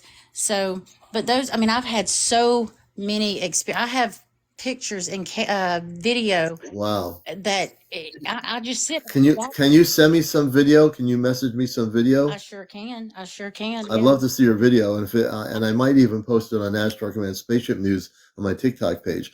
Have you had, this is amazing, your story. I mean, what's really going to blow your mind is with my videos. When I see something and I record it, I try to zoom in on it as it's recording. Well, once I stop that recording and I go back to watch it, I zoom in even more and I pause the video so that I can just go through each millisecond of the video, really trying to capture the images. And the images that I have, and I'll sit, and like I said, it'll be on pause, and I'll screenshot it and then move to the next, millisecond. And just the images that I have will blow your mind. I mean, I can't. I'm a very sane person. Never had any crazy experiences or anything. Yeah. But I'm just so curious as to, now that I'm hearing more and more about other people being followed, what is it that Yeah. that I do feel like I'm chosen for whatever reason. Chosen for what, I don't know. Yeah. I feel drawn to them. I'm not scared of them. I tell them all the Well, time. that's good. You know, Can I ask? Well, you don't have a fear of when you see their mothership. You had no fear of the ship, correct? I almost felt at ease when I saw the mothership. That's what's so crazy. This thing was huge. It was like the biggest. It was like a charcoal black, and it almost had like some type of like maybe the red tint to it from like Oh, like lights coming she saw or the something. Like, I don't know. I could be, if you were to hypnotize me, oh my goodness, I could explain it to you and have someone draw Yeah. it out. Or I could draw. I mean, like I said, I've seen several. I was driving down a 2-lane highway one night. This has just been in the past, I'd say 7 months. And next thing I know, 3 lights simultaneously just show up, maybe 200 feet above the roadway. They're probably maybe 1,000 feet apart from each other, but they're perfectly aligned with each other. And I have video of this. They just come over the highway, and then all of a sudden, boom! They just kind of retracted back into space. Yeah. Is how I could. I can't wait to see your Can I videos. ask you a question? Yeah, go ahead, Terry. To reiterate, I think I heard you say that you had one light following you, and then this started happening after. Yeah, because when I first noticed, I noticed a light following me in the winter of 2018. Okay, it gets dark around 6 o'clock, there for a minute, at the first part of winter. So it's like what, late December, early January, when it's dark by 6 o'clock. And when we would get off work, we used to close at 6, and when I'd get off work, it was already dark. Well, I've always been someone that has just loved to look at the sky, my whole life. And so even driving down the road, like my last 7 vehicles have had a sunroof. I just love to look at the sky. And I'm looking to my left out my driver window, and I see this light, and it's not a star. It's way too close. It's way too bright. It's too close to the ground. It's too close. I mean, it's just, its movement it has movement. It's not flickering like a star does. And when I accelerate, it accelerates. It stays with me, parallel with me my 30-minute drive home. But once I got into the city, I'm having to pay attention to red lights and things, and it's like, poof, it was gone. Where did it go? But yes, I have a big question for you, Tandra. So with all these sightings, I get the strong, and whenever I hear stories like this, which is amazing, this is Encounters, the late night spiritual UFO talk show. I'm CmdrAleon. Terry's a guest on our show. We have my co-host down the rabbit hole, James Tander from Georgia. And can you tell us, I've got to feel that you've had visitations. I think you're very connected to this group. And I think, and not only is there no fear, as I read stories, I get information. I think they're very spiritual beings that are connecting with you. Have you had any visitations since this started happening? Not that I know of. I mean, like I said, I don't, I've listened to other people's stories and things, but I've never had like experiences like they've maybe talked about where they've had a loss of time that they couldn't explain, or, I've never had anything strange or anything like that happen. But, I mean, when the weather permits, when it's not cloudy or it's not raining, they're there. I've never seen them during the day. When by the time the sun comes up, the most clear picture I have of a spacecraft is about, I don't know, it says it on my timestamp, about 8 o'clock in the morning. And it almost looks like, it's crazy. It almost looks like the front end of a truck. It's wow. The black windshield. I guess it's the windshield going across. You can see it almost looks like chrome trim. It's crazy. But But for, I'd say, up until maybe the past year and a half is when I really started to pay attention, or say 2 years. I've really started to like mention it to people, mention it to my boss. My boss thinks I'm crazy. He thinks I'm Your like, boss thinks you're crazy. Well, yeah, who cares about the boss, right? yeah. So Hey, Have, Tander. have you ever felt like I'm going to test this theory tonight when you go to sleep? I want you to meditate and visualize the spaceship, the mothership, and say in your meditation, I've seen your ships many times for the last few years. Are you Christed beings of light? And can you tell me where you're from? If you telepathically put that out there in your consciousness, I want to see what the response is in the next few days. So I know you can do this. Matter of fact, you're supposed to make contact with them. also, They've been waiting for you to start not just seeing them; they want to communicate with you. That's what I'm getting. that's the thing. Like I talk to them like out loud because see, like I said, I hunt and fish a lot. So deer season's over in Georgia as of this past weekend. So for the past 3 months, I'm always in the woods, and Yeah. you know, I'm out where usually one place that I hunt, there's a big, huge pasture there. And I'm like telling them all the time, get closer. You know, when I see them, I'm like, get closer. And I can see them actually bringing themselves closer, but they only come so close. Like, Yeah. I mean, I don't know. It's crazy. They're so. It is beautiful. It's a beautiful thing. I It mean, is. I'm listening to a Commander, story. Yeah. you need to tell them your email address. We have to get this from Terry and Tander. We need to get the documentations that they have Right. so you can put them on your platforms. This is So crazy. they Yeah. don't I have to definitely want to do they don't that. have to get So the Yeah, we can email do Tander, that. numbers. I love this. so any video footage you have of the spaceships, send it to my email. It's CmdrAleon. Hold on. Let me go I'm inside. gonna put it in the chat too. Oh, he'll put it in the chat. CMDR. James will put it in the chat. CmdRAleon at AOL.com. Okay. Yeah. Put it in the chat so I can screenshot it because. Yeah, he'll put I it in the chat. You have can footage from screenshot the it. 90s. I was a teenager. I was born in 82, Yeah. so I don't Yeah, I'll be have. happy to look at that. And It's on MUFON's website though, my report, and it matches with another person's that saw the same thing. oh, interesting. Interesting. And you're watching Encounters here, the most popular spiritual UFO talk show on social media, bar none.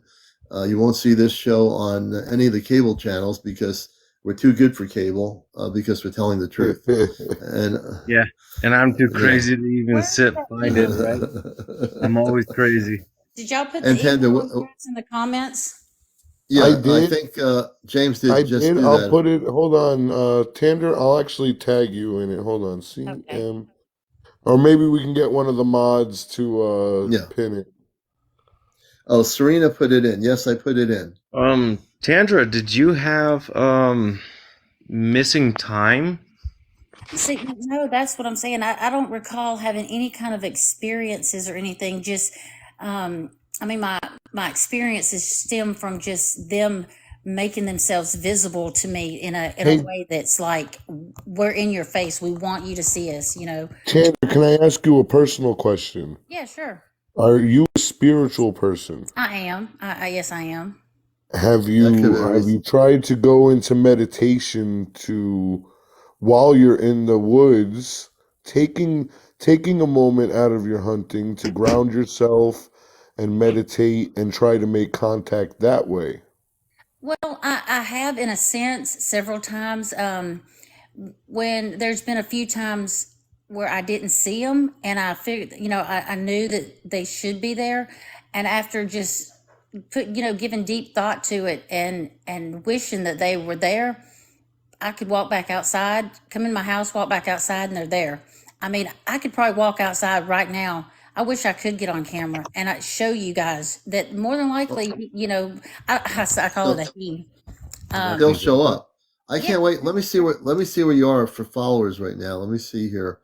She's got 738 followers. We need to get her up to. If you're not following Tander T High, everybody follow her who's not following her yet. We need to get her up to 1,000, and we'll be able to put her on screen. We gotta get 100 more did people in that. the show, so everybody's got to share the show so we can get Everybody some needs new to share the people in show. here. Share, definitely. And also, everybody follow Throw me. some likes. Tap the screen so that get the likes so that the algorithm. We want to get up to so that 100,000 people can see likes tonight. We got We're at to work the 32,000. algorithm. Got to work the Yeah, I know. algorithm. But Everybody. it'll Tap there that you screen. go. There Everybody. you go. We're at Now more people will see 32.9. it. There's the likes coming up.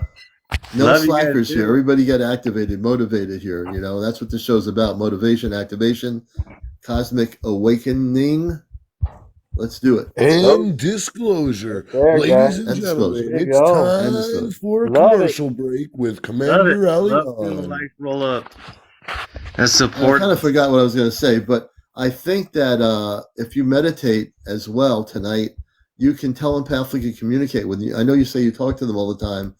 Ask them to, are you okay with visitation? Meaning, are you okay with them visiting you?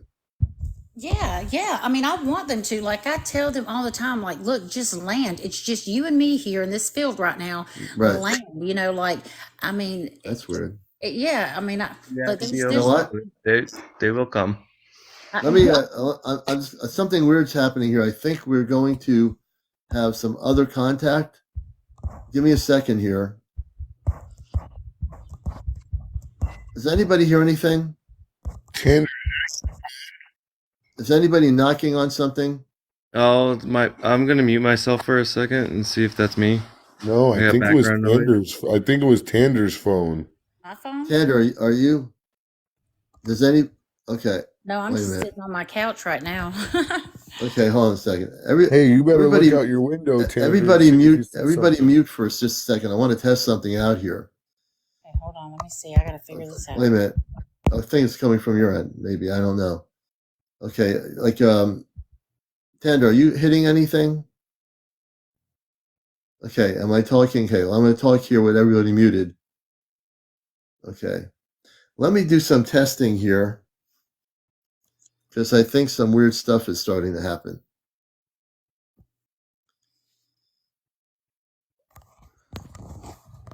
Okay, so this is interesting. As I'm talking, now it's okay. My voice seems to be okay. For people that don't know me too much on here, I have contact with a being called Godico for new people, and he's a space being from the star system constellation Sirius. They are light beings. They are tall, about 7-8 feet tall, the men and women, and they come from a planetary system in the constellation Sirius. So I got a feeling Godico's here. I got a feeling Godico is here. And I'm going to test my theory. Godico, if you are here with me, Space Brother, tap. Godico, tap. Godico, are you here?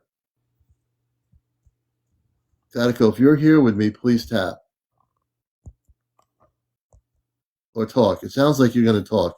Godico, please verbally talk.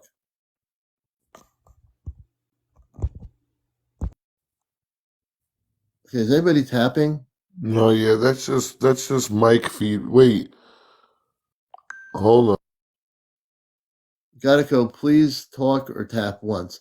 Godico, if you're here, please tap. I don't think he's here. I'm going to bring up, I feel something is happening here. I'm bringing up my good friend up in Vermont with me. I just think I might have been just coming through Tander's part. We'll see if Friends and Furries could come up and join us here. And you know who Friends and Furries is. She's a good part of the show here on Encounters. So we'll see what's going to happen here. But I have this feeling now. I didn't have it before, but I have this feeling that Godico's close. I feel that they're very close. And yeah, it's really interesting. So Tander, you can turn your mic back on. Okay. Yeah. So I you go ahead. No, I was just wondering, can you give me an idea of who or what, they want from me and why they Yeah. would follow me for so long without Oh yeah. trying to make I can contact? And then, I can tell you, I'm telling you, the energy here is just amped up now, like you would not believe. Sorry about that, folks, but I know Gadako's really close, very close with their ship. They're just the energies that's going crazy. Um, I can tell you why they hear. What's going on here? Wait a minute. Oh, there. I can tell you why they hear. I can tell you why they hear. They are. Let me try to figure out where they're from. Let me close my eyes for a minute, Tander. I'm going to try to give you an indication where they're from. okay. I do this with people, so I'm going to do this for you as well. Commander, do you need a description of the ships? Oh, wow. Yeah. A description of the ships. She has the description. Yeah, I need a description of the ships, but I'm also closing my eyes to give her some information. Please give me a description of the ships. One of the spacecrafts I saw was it was like a white box type. It was almost like the size of a small Volkswagen, but it had these black, almost like aerodynamic antennas that came out of the front and shot back like over the craft itself, kind of like they were, I don't know, but it was, and it had like a black, the front of it had like, it was small, like I said, it was like a box shaped small Volkswagen, but it had those weird sharp looking black antennas coming out the top of it, and the front of it was kind of black. Tander, we had another guest, Captain Apostle Paul, that described a craft exactly like that. Really? Yeah. Like the size of a Volkswagen with aerodynamics, yeah. And some of the other craft, Tander, those are good. Those are good guys.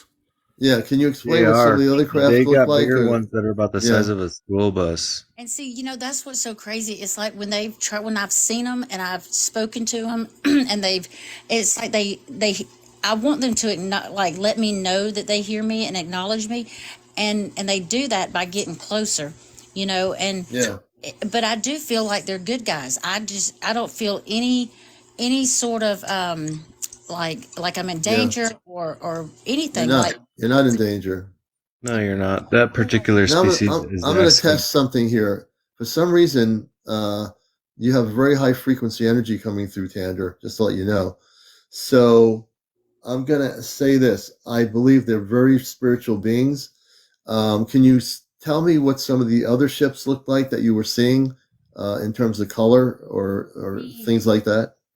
There's been one that almost looked like, let's see, how I've never watched those space shows too much, like the Captain Kirk, those kind of shows, but it's almost like I've seen like something like that in one of their shows, but it's almost like a submarine shape, but then the end of it is more like I don't know, it's like I guess what you could consider like a hamburger shape or something, kind of. Hamburger shape. That's interesting. Yeah, like Yeah. Oh, yeah. Kind of like front of the Enterprise. Yeah, you know what Yeah, I mean? that's like interesting. That.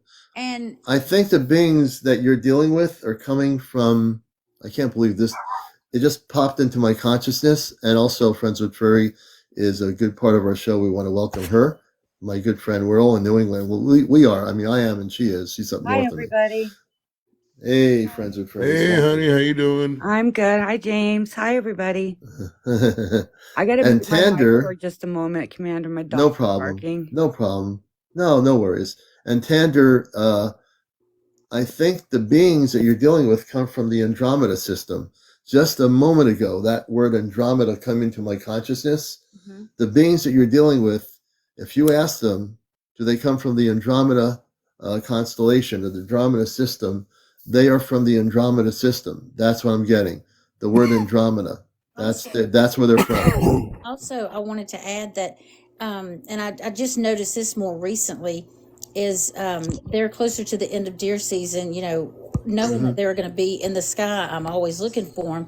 Well, I noticed them, they're being like more distant spacecrafts, and I Hmm. pay very close attention to see, okay, is this a plane, or is this, and I've tried, of course, I try to talk sense into myself, for the Hmm. longest time, but I've noticed that they kind of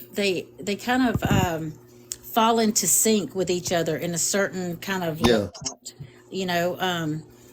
And the ones that are in a distance, it's almost kind of like they're surrounding the main one that I see. They're kind of Yeah. like, I don't know how to describe it. It's They weird. basically they interconnect with each other as Yeah, one craft. yeah. And they're all, and the most recent one I've seen, and really tried to get to come as close as possible. It was in the shape of like a triangle, and the lights on it were so bright they were almost like stadium lights. It was three lights in Wow. front of it, and they were like the size of stadium lights, really bright. But if they turn a certain way, I can get a slight image of the actual craft. And I've Kendra, are seen, you in the north part of Georgia? I am in the west central part of Georgia, close to West Columbus. Central. Yeah, I'm right on the Okay. Alabama line, Oh, okay. where I'm about an hour south of Atlanta. Okay. Okay. Interesting. How far are you from Fort Rucker? I'm not sure about Fort Rucker, but Fort Benning's right next door. Fort Benning is actually part of my city, and I can hear them over there right Oh, now I've blowing stuff up. Oh, really I've wait a heard of that. second. That just changes everything. So, Fort Rucker and Fort Benning are they're not close to each other, but they're not terribly far. And both of those bases, now, although they're army bases, they have very sophisticated aeronautics laboratories on both locations. And Hmm. I've put that into consideration. When I'm here, like, okay, I live in Columbus, Georgia, but I Okay. work an hour north of here, which is Meriwether County, which is Warm Springs, Manchester, that area, which is where I was born and raised also. And that is where I am pretty much 7 days a week. I just live here in Columbus, like I said, but I do all my Okay. hunting, fishing. I work in Meriwether County, and that's where all my sightings are mainly. But Wow. I can't just say that, because I can walk outside of my apartment right here in Columbus, and boom, he's right there in the sky. I mean, I'm telling you, you're amazing. I fell asleep on my couch last night, and when I woke up about 4 o'clock this morning, I woke up to pee, and my blinds were open on my doors, on my French doors, and it looks out into my patio, out into the sky, and I wake up and I can see the light perfectly just over the rooftops of the apartments across from me, peering into my window. Like, I mean, Wow. and it's like it's to be able to tell my story, and you guys, like, understand, and not sit here and say, oh my Hmm. God, girl, you're crazy, you're schizophrenic, you're Nope, you're No, not. You're not. I We don't never know say what that you're it's, saying. here. You no. see, it's a good this is the thing. good thing about this show Yes. that we don't let anybody come in here. We know we have such great moderators on our TV program here, Encounters. Anybody that comes in here and tries to cause problems, we just take them right out. They're gone. They never concede. We block them. We don't have the problems other TikTokers have because we have real moderators here that protect the program, and everybody is protected. Believe me, Tander, we've heard way crazier stories than yours. I mean, I would, Xander, I think you guys have found your people. yeah, definitely.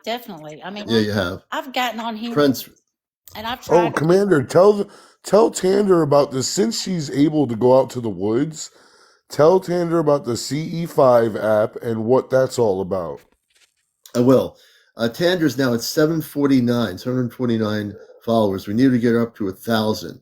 So if we can get everybody who is not following Tander, who's on as a guest, everybody out there, I need you to follow her. Press the follow button.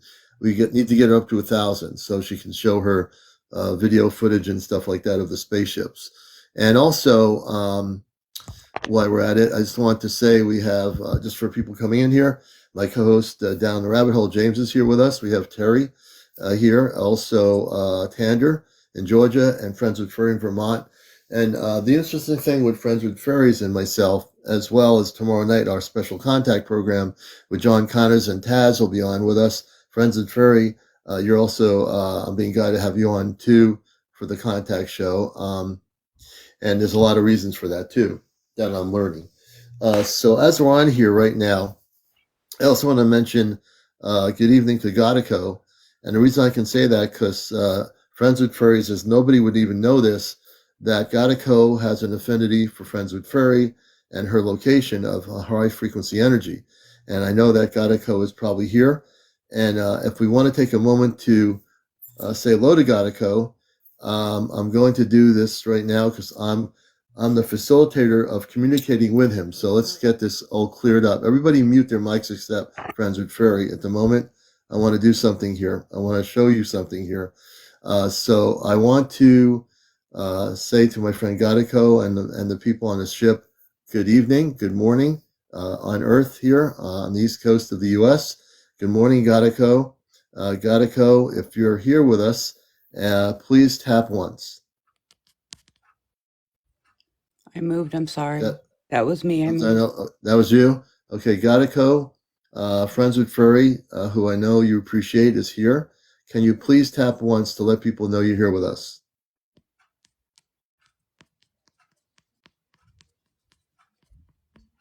Now, you can hear light tapping. How many people heard that? You know, I wanted to say something on it's so different on Friends with Fairies phone because it's not audible. It's like electrical. It's like a zap to the phone. It is kind of like a zap. Can I tell you something that happened? No. When I first entered into the show, my phone kept flipping up to the gifts, and so I was like, I thought first I had did it by accident, so I was like, oh, I'll send the commander a couple of roses, and I'll send James something. So I did, and then I set my phone down, and I was doing my thing, and I come back, and my phone is at the gifts, and it had chosen a chili pepper, and I was like looking at my phone, and I'm going, okay, and I was like, well, I guess you're sending the commander a gift, and it sent you a gift. And you know that's funny because I usually send chili peppers. It sent a gift. I think that was Godico. I think Godico sent you a chili pepper. He probably sent me a chili pepper. So Godico, so I knew that was something I wanted to ask Godico. So we're gonna ask Godico a question. Godico, yeah, this is the question that's important. Godico, I didn't ask you this the other night.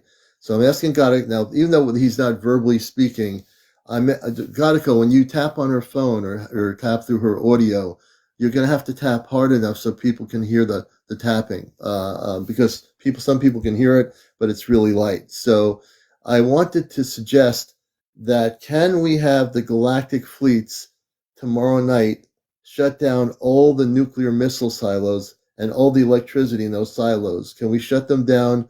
1 tap for yes, 2 taps for no.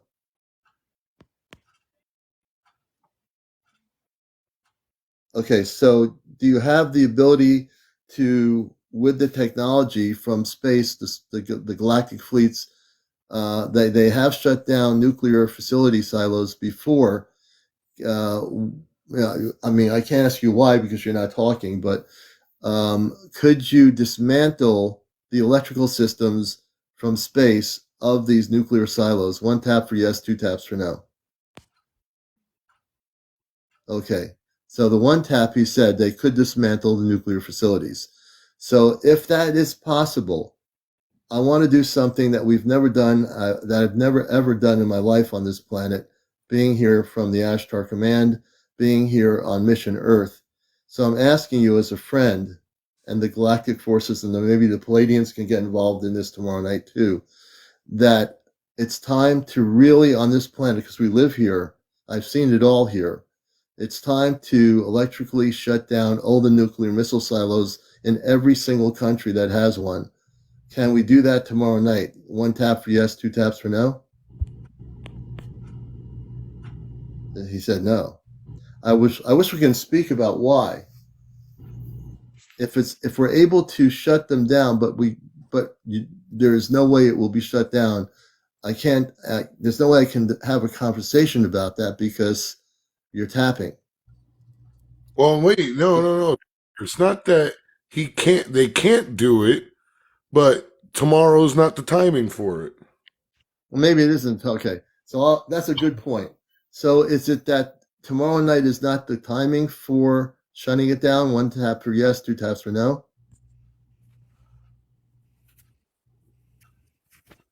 Is tomorrow night not the timing to shut down the tap. nuclear Yeah, it was silos? the tap, Commander. It was a tap? Yep. Okay, I understand. When we can verbally talk, I'd like to find out when the time is, because there has to be some point where we dismantle all the nuclear weapons on planet Earth, and that's one of the things we need to do. So I'm very concerned about that, and been for most of my life, that we eventually dismantle all these nuclear weapons. You know. I like your shirt, And James. so we now know that, and eventually, when we can have verbal communications, Gautico, I'd like to discuss with you in ways when you think that would happen, because it's hard with tapping to really facilitate a discussion about how to. They can't interfere. That's true. But I know that there was interference in the 60s. Growing up as a kid, nuclear silos were shut down by spaceships that were over the nuclear facilities. Yeah. So I don't know. But thank you, Gautico, for answering that question, because it's been on my consciousness today, and I wanted to ask you that. Does anybody have any questions for Gautico while we're here? Well, I mean, I just have a question in general, and that is how do they pick the people that they pick when, the ones like us that they follow? I mean, how do they? Well, I'll probably have to answer that question, because Gautico, he can speak, but he's using the tapping mechanism. How do they pick? Because you're connected.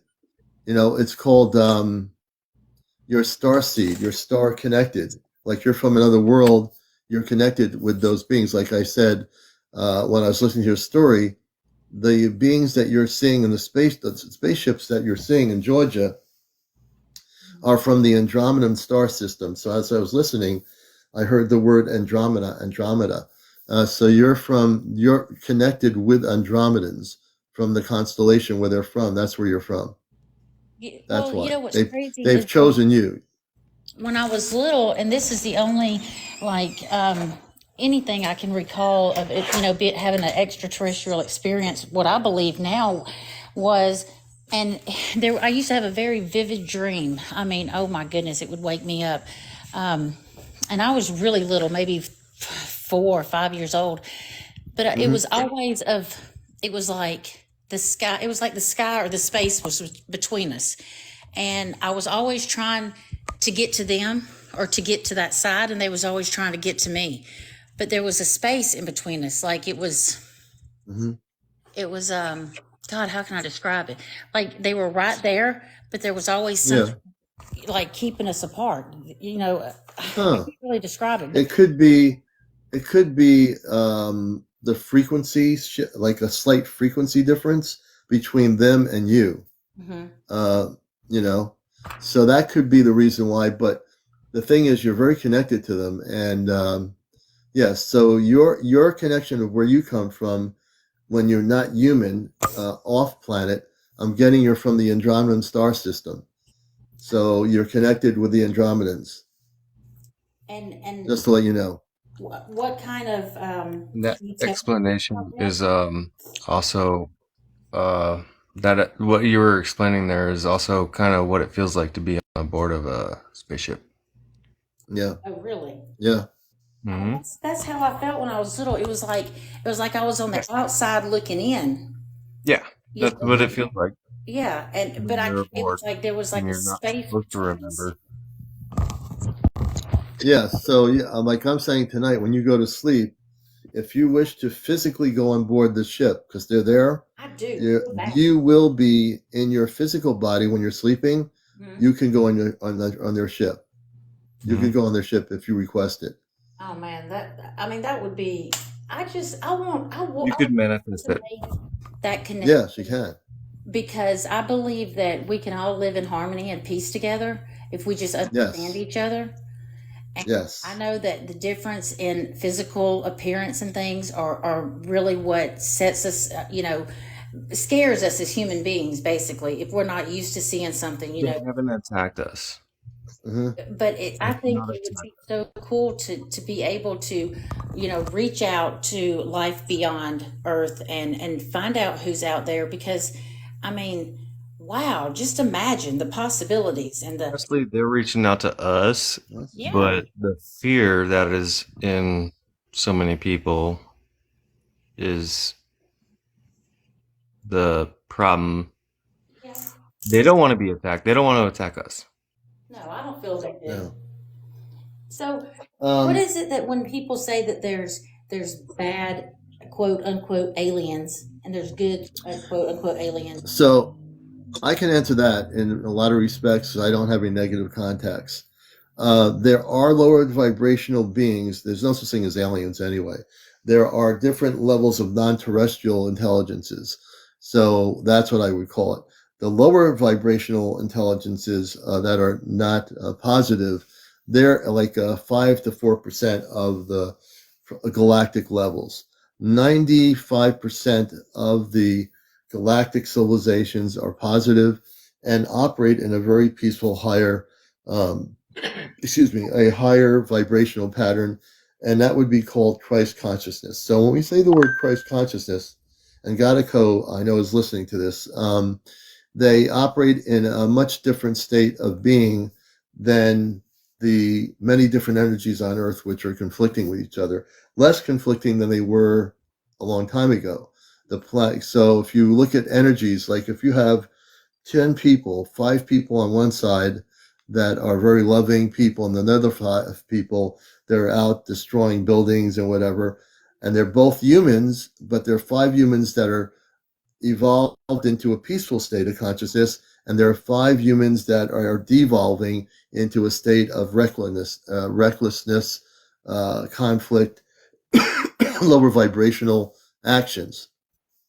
And we have that on our planet. We have mixed energies here. Yes. I wanted to tell you, Tander, you have nothing to worry about. You don't have to worry about none of those negative things. Yes, they are out there, but you are divinely protected and divinely chosen. So it's good to know that they're there, but you never have to worry about that. No. Yeah, you're chosen. So there's you are a specific group that is out there protecting you. I think Gadako's agreeing. And that's Gadako. Gadako, do you agree? Tap once if yes. As soon as you said that, my ear popped. He just tapped just now. So Gadako, my friend Gadako and I, who've gone to school together off planet Mars, he agrees that I knew you're divinely protected. I can read your energy, and you're a beautiful, beautiful being of light. Beyond being human, you are a very beautiful being of light, and I can feel your energy is very, very high. So you are well protected, very well protected. Commander. And that's what? I said, excuse me a minute. Oh, no problem. That's it's almost like you're reassuring me. Oh, excuse me, reassuring me of a feeling that is so strong that I already knew. But I didn't want to just tell myself that I have no worries, and not know. But yeah, you're right. I mean, I feel like they're there to protect me, and I don't know how or in what way, but I just feel like. Kind of feel like they've always been there, but they didn't. Yes. They didn't bring themselves to my attention until they felt like I was ready or something. Yes, absolutely. That's right. Divine timing. Yeah. That's right. What James is saying is absolutely correct. It's divine timing. I wanted to ask and mention something, Commander. When you asked that earlier, I said, as soon as you asked Godico a question, my ear popped, and then I'm feeling like a pressure. I don't know if I'm getting a download right now Probably. or what's going on, but people in the chat said the same thing. Yeah, you're probably getting downloads. Godico, we have a collective group of 214 Earth people here. Are you doing some downloading of information to people or upping their frequencies? 1 tap for yes, 2 taps for no.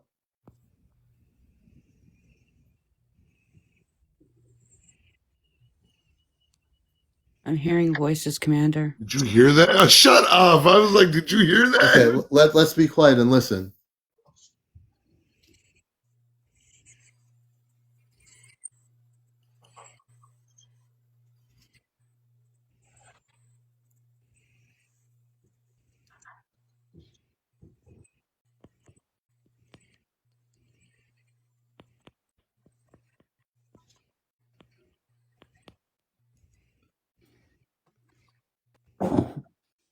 I'm hearing tapping and voices.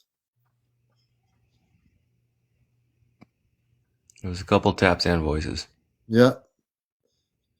I think Godico's, or they're trying to speak through frequency. Godico, are you trying to speak now? 1 tap for yes. Sorry, Yeah, Commander. he's trying to speak. Yes. I moved it. That was me moving. I don't know if they tapped it. Oh, that was you moving? I moved. Sorry, I was trying to listen. Oh, really? Okay, let me ask the was, question again. the Well, he tap did tap. I think it was a yes, yes. So everybody, we need to listen then, because I'm going to let Godico try to speak through frequency. Mute our mics right now, guys. Yeah, except for Friends with Furry. So we're going to try to see if he can get through frequency to speak. I know he's been trying to.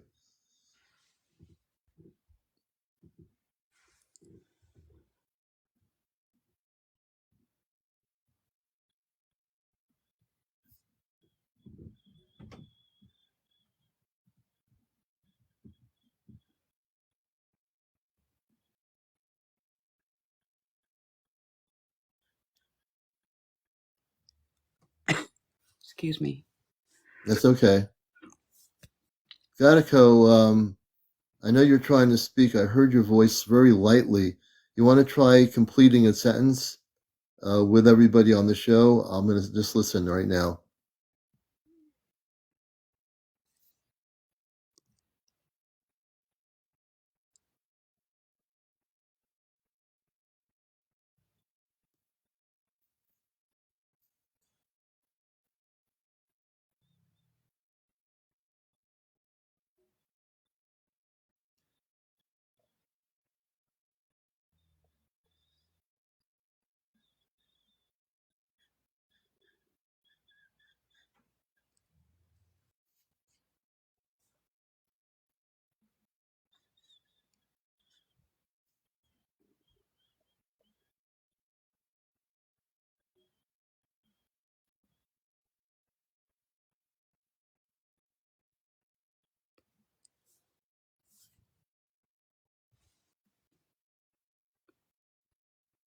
Rachel, he's here.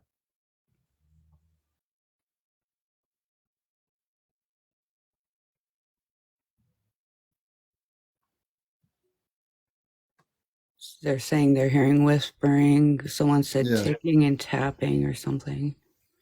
Whistling, chirping. Godico, can you say the word peace, P-E-A-C-E? Can you say in one sentence, peace, the word peace? I'm going to let everybody listen.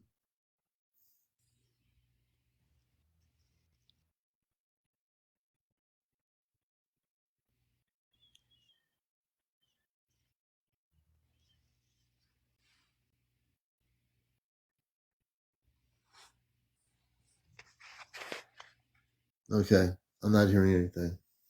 I did hear the whistle. You heard the word peace? Yeah, it was like a whistle. It was really, really quiet. It was like a very, very, very high pitched frequency. Yeah. People are saying their ears are popping. Yeah. I think Godico's working on everybody's vibrational patterns. The people on the ship, they're working on their vibrational frequencies. You guys are back on mute. Yeah, very high frequency. That was, yeah, I heard it. He is trying. He is trying to speak. It's not easy because he's dealing with Earth-based frequencies to get through, but he is trying. The tapping's easier because it doesn't. It's like Morse code. It doesn't need to have a lot of work to be done to do that. I appreciate all the gifts. We're at 47,000. We're not even at 100,000 yet. Come on, everybody. We need to get up to Yes, great. 100,000. Tap that screen, like the live. Well, we're at 47.6. No slacking on the show here. Never. For real. I'm gonna wear my thumb out right now. Throw a bunch of likes. I'm joking with Gatico. Gatico, can you get me 100,000 followers tonight? I'm joking. I'd like to get 100,000 followers so I can do more outreach, Gatico. Can you get me 100,000 followers right now? Oh, you hear that? Yeah, I hear a voice. That sounded like an ear pop. It wasn't my ear popping. I can hear like electronic, like really light voices coming across. So Yeah. Quiet.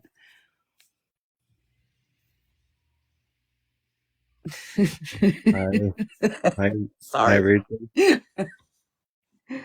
James, you're crazy. Love it. Ignoring her in the chat, so I'm like, I got a white hat. Thank you for the white hat gift. Thank you so much, Kit Kat.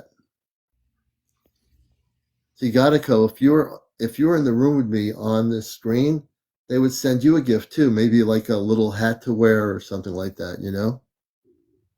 Wouldn't that be kind of fun? I'm picturing Gatico already has a cowboy hat. He might. Jackie, thank you.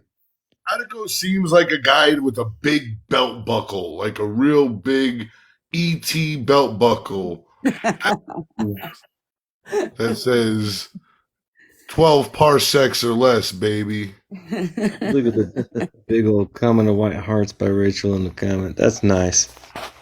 Yeah, Gatico has a very, it's always had, even before we came to Earth, when we were on Mars, he always has, like I did, a sense of humor.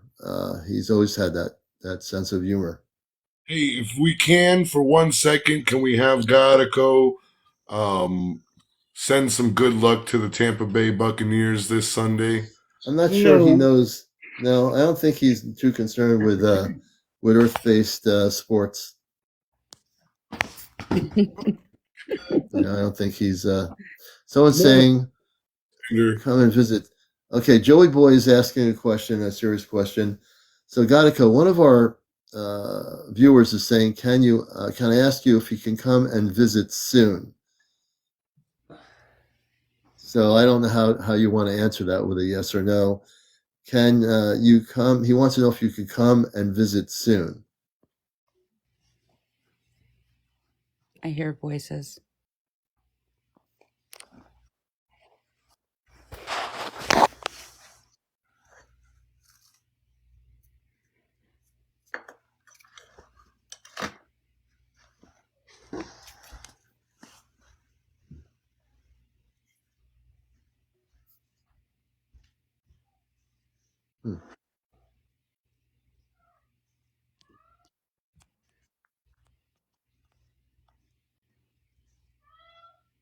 Oh, Space Kitty's here. That's good, Space Kitty. He's probably realizing that Gatico's here. Joey Boy said they heard one tap. Yeah. Gatico, are you on the ship right now, or are you in my room here? 1 tap for yes if you're in here, 2 taps if you're not here. Can you tap a little bit harder? Okay, so when you're tapping, let's do this.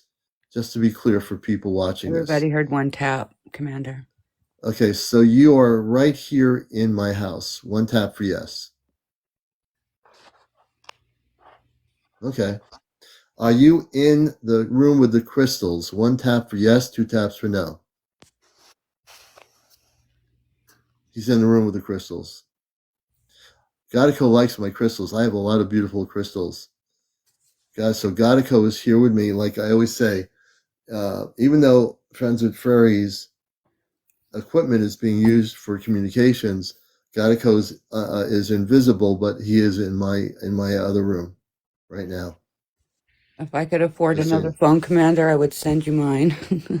No. Well, you're Friends with Furries Godico is being invited in April. Oh, this is the other important question. In April, Godico, we have date. Can somebody read the dates that exist on Saturdays in April in 2024? What we're going to do, since Godico's in the other room, we're going to ask Godico. We're going to give them the dates for your ship, Godico. Even though you're here and not on the ship right at the moment, invisible. We're going to pick some dates, and we're going to ask you to tell us which date in April on a Saturday night you want us to do, and we'll use that date, and we just have to make sure the weather's good. Commander, if there's any date in April on a Saturday that you should do it on, it's got to be April 20th. Why is that? 420. Why? But you've got the 6th, the 13th, the 20th, and the 27th. Okay, so let's just do this. Godico, mention the dates slowly, James. The 6th is a Saturday. The 6th. Okay, that's one. And what's the next one? 13th. The 13th. Godico, so far we have the 6th and the 13th. These are Saturdays. So you tell me which date you want to appear with the ship so that we can go on board and go on that journey for 2 hours. So 6th and the 13th, and what's the next date, James? April 20th. April 20th. And then there's another date. What's the other date? April 27th. Okay. So, Godico, the question is, which Saturday do you want to choose? I know you're going to be tapping. You want to do the 6th? You want to do, I didn't write this down. And what's the other 13th. one?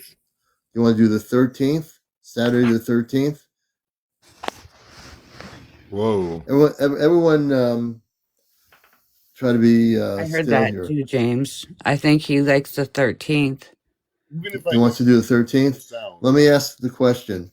Godico, do you want to have us in the field at the apple orchard on Saturday the 13th of April? 1 tap for yes, 2 taps for no. Can you tap a little bit harder?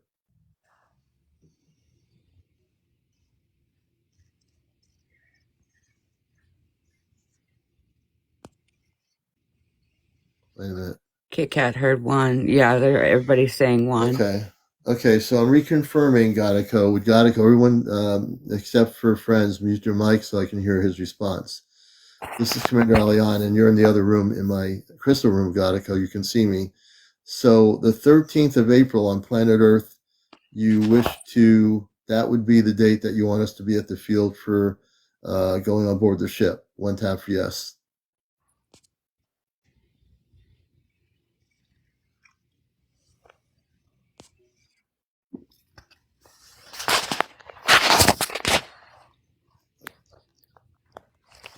I heard voices and I heard a tap, Commander.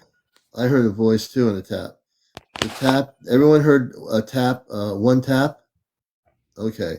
So tentatively right now, as Godico's in my other, for people that are just watching this, my space brother, he's not my physical brother, he's my space friend since before I came to Earth, is in the meditation room, invisibly in my crystal room where the crystals are. I have amethyst crystals. I got all kinds of selenite, all kinds of amped up crystals.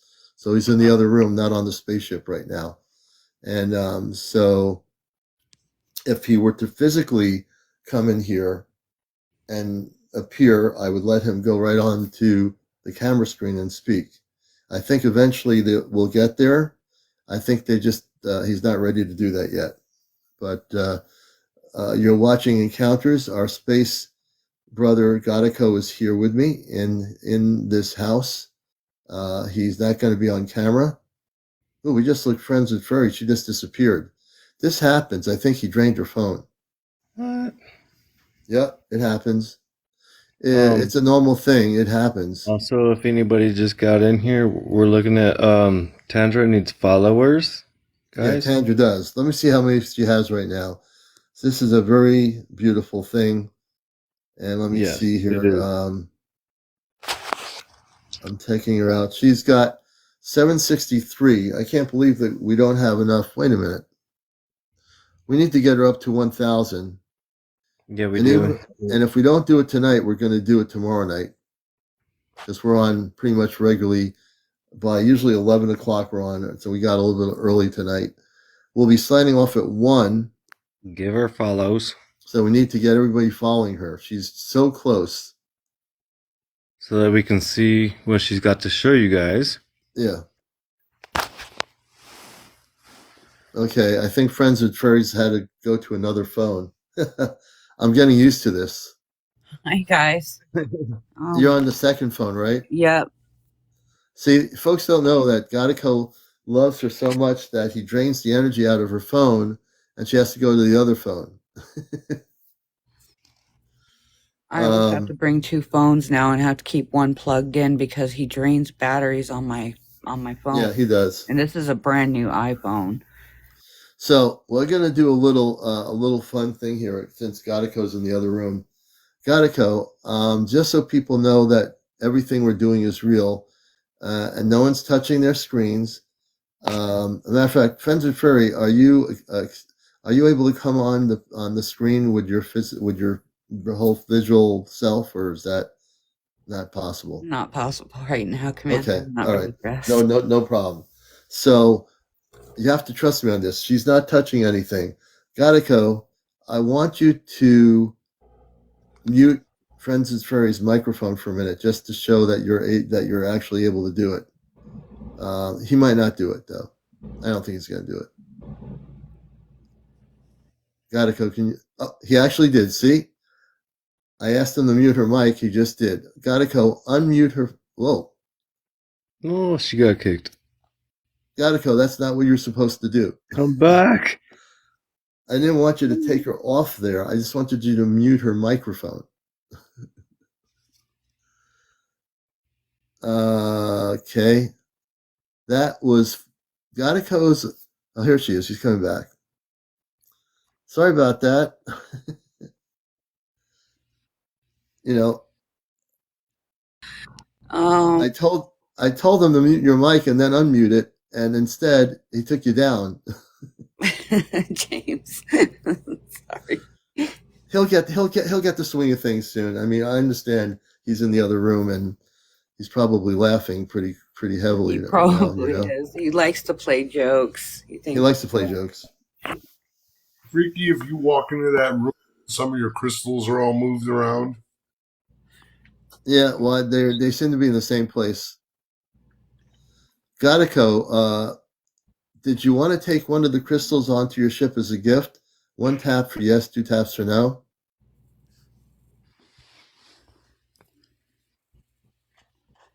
Everyone mute except for Friends with Furries, please, just so I can hear him. Godico, if you want to take one of my crystals on the ship, would you like to do that? 1 tap for yes, 2 taps for no. Everybody's saying 1 tap. Yeah, I'm not hearing the taps anymore for some reason. Well, he's right in the other room, so I'm like sitting here listening for taps.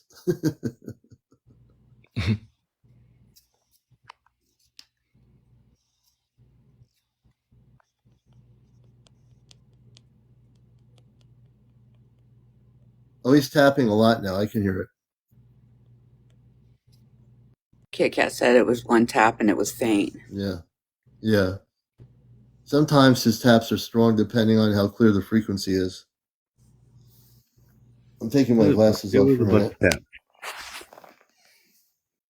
I don't see him at all in the other room.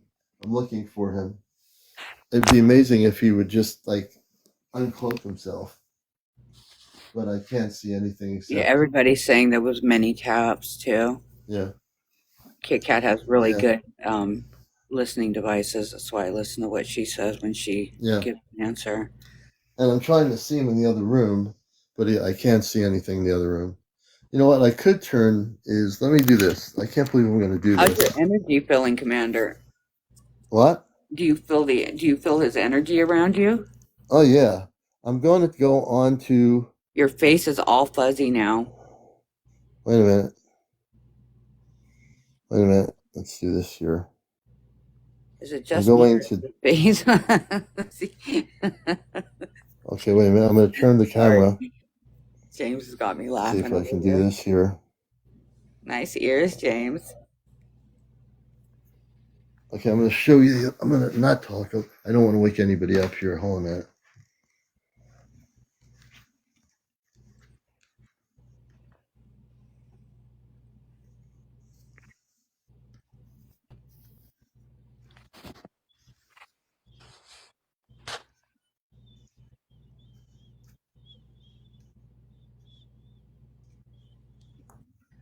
They're saying he's I'll be right laughing, back. Commander.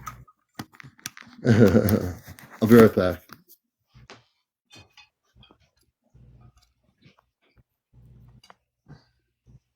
Ladies and gentlemen, this is a commercial for Encounters with CmdrAleon. Gecko is rummaging through the crystal cupboard, and Commander is out of cider. What's next on Encounters? Is that where he went? That was awesome. Did he do a cider break or a potty break? Probably a potty break. He drinks too much cider. That guy.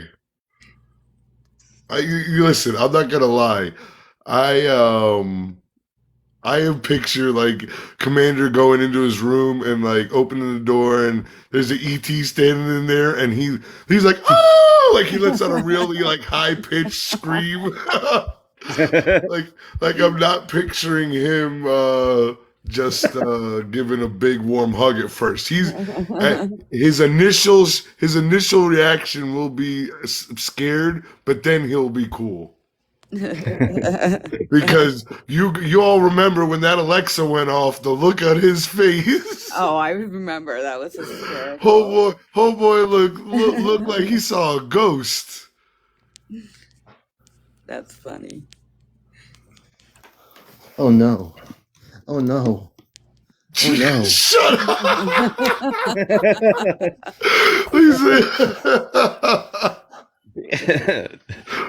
You're that reenactment. Wow. Man, what that was crazy.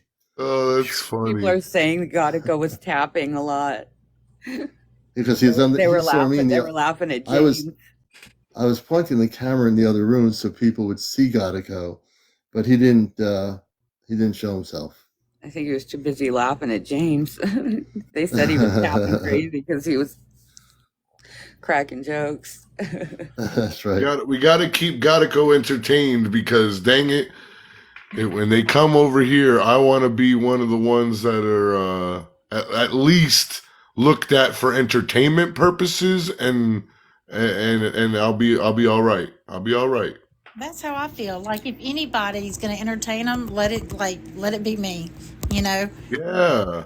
I mean, I think you probably would cook for the ETs, wouldn't you? You look like you'd be able to cook. We would sit by the fire.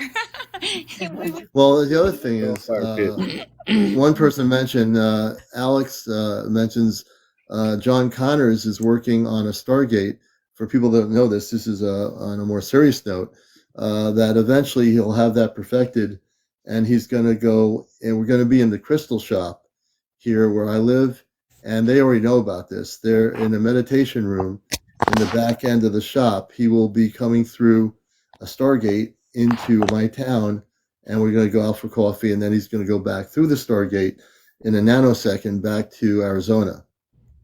And these people have been waiting in there this whole time. They're still waiting in the meditation room. I heard 2 taps.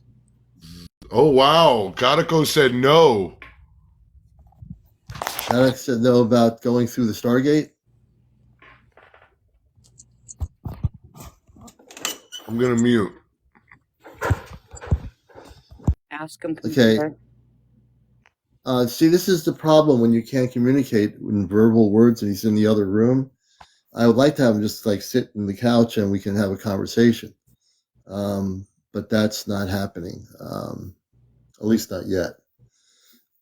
So Godico, John Connors, who you know, is working on a Stargate or something like that to bring Nikola Tesla documents to me that Nikola Tesla had that he showed me a few months ago.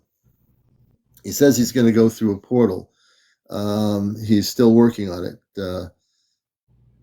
I don't know how do you deal with that question with a tap. It's not ready yet, but I know he's working on it. God bless you. Sorry. Yes, So but is it going to happen? Is he going to be able to complete the project, and will it happen? 1 tap for yes, 2 taps for no.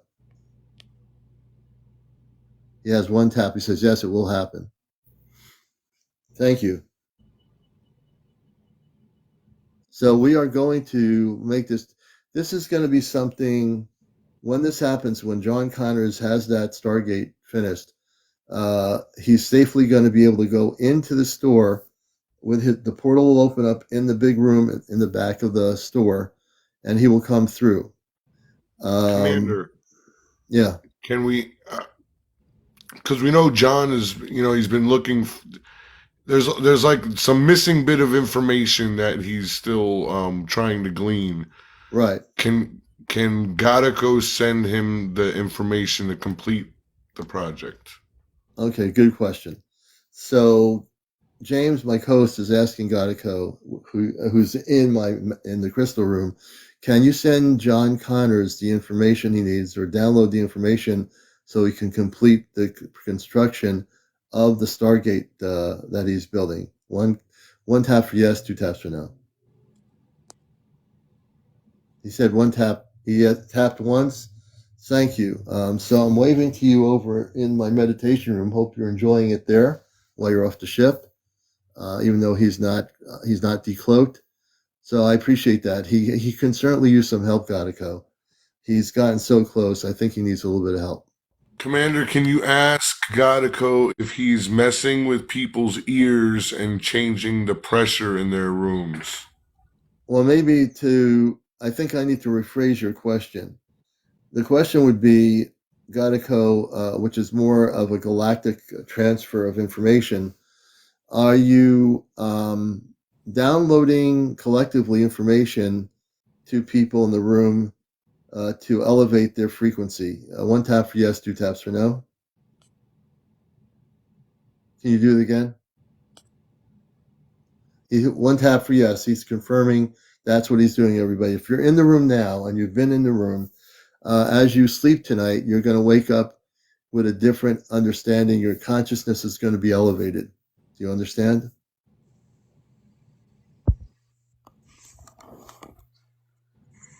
Okay. Does everybody got that? Tander's gonna wake up in the morning with ET waiting for some breakfast. Well, Tander's consciousness is already up there, but she's going to go even higher. She's gonna be one of those first contact folks in this year. I can't believe it. We're at 65,000. We need to do 100,000 likes, and we need to do 100,000 follows on the show to do more outreach. So I want to get to 100,000. My goal is to hit 100,000 April by May of this year. I want to have 100,000 followers by May. That means everybody needs to help me get there. That means we're going to have more outreach. We'll reach a lot more people. So I want everyone, all my friends, everybody here to collectively do that. Pick the people you choose to have follow me, though. That's really important. I have a question. Yeah. What is I guess I don't know if you would really know if there is a percentage, but like how often do extraterrestrial life tend to reach out to humans, or like every day? I can tell you, I get contact almost every day. I was gonna tell her, Tander, Friends with Fairies over here. She lives on a portal property. So she has fairies and Bigfoots and UFOs on her property every day. Mm-hmm. And Terry's getting them, and you're getting them, and people all over are having experiences every day, and they're usually all very good and benevolent and peaceful. And Yeah, so for the most part, yeah. we're hearing about it because of social media now, right? Yes, you're just hearing more about it now because disclosure has to happen, exposure has to happen. The system that we live in has to crumble before that ascension for us to happen.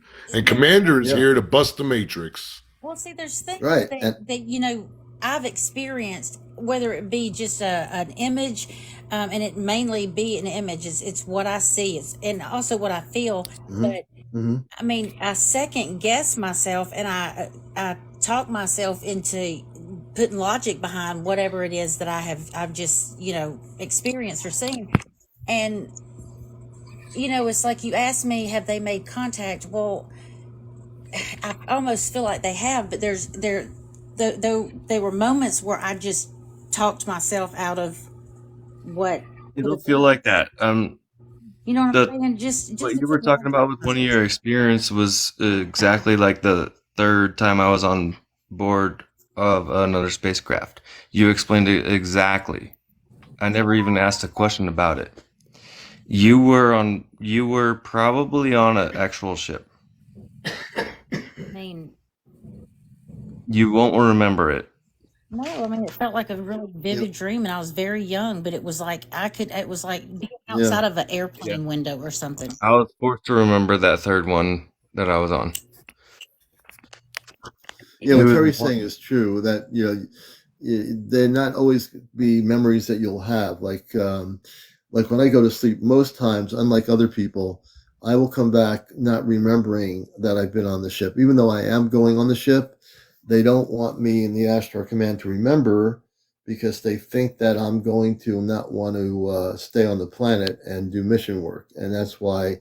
And I understand it. I've come to understanding that I do go off planet.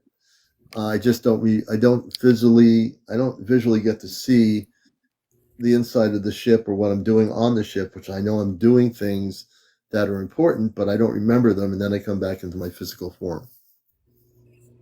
Okay. So look at it this way: you are probably being taken onto one of those ships, but you can't remember anything, and you come back into the physical body. But if you were to meditate and focus on what you were doing and say, I'd like to remember where I was on the ship, eventually those visualizations will come back. See, I had moments as a child where I can't explain the I don't know. It was like I lost time there, but how do you explain that as like a 5-year-old? How does a 5-year-old explain time? Period. You know what I mean? It's hard. Yeah. At 5 years old, you can't. And you can't, for one, because you don't know how. But then just to tell someone, I mean, it's like better than to tell anyone, and you just kind of you try to learn more. You take this as a learning experience, and that's what they want you to do. Is that you need to understand.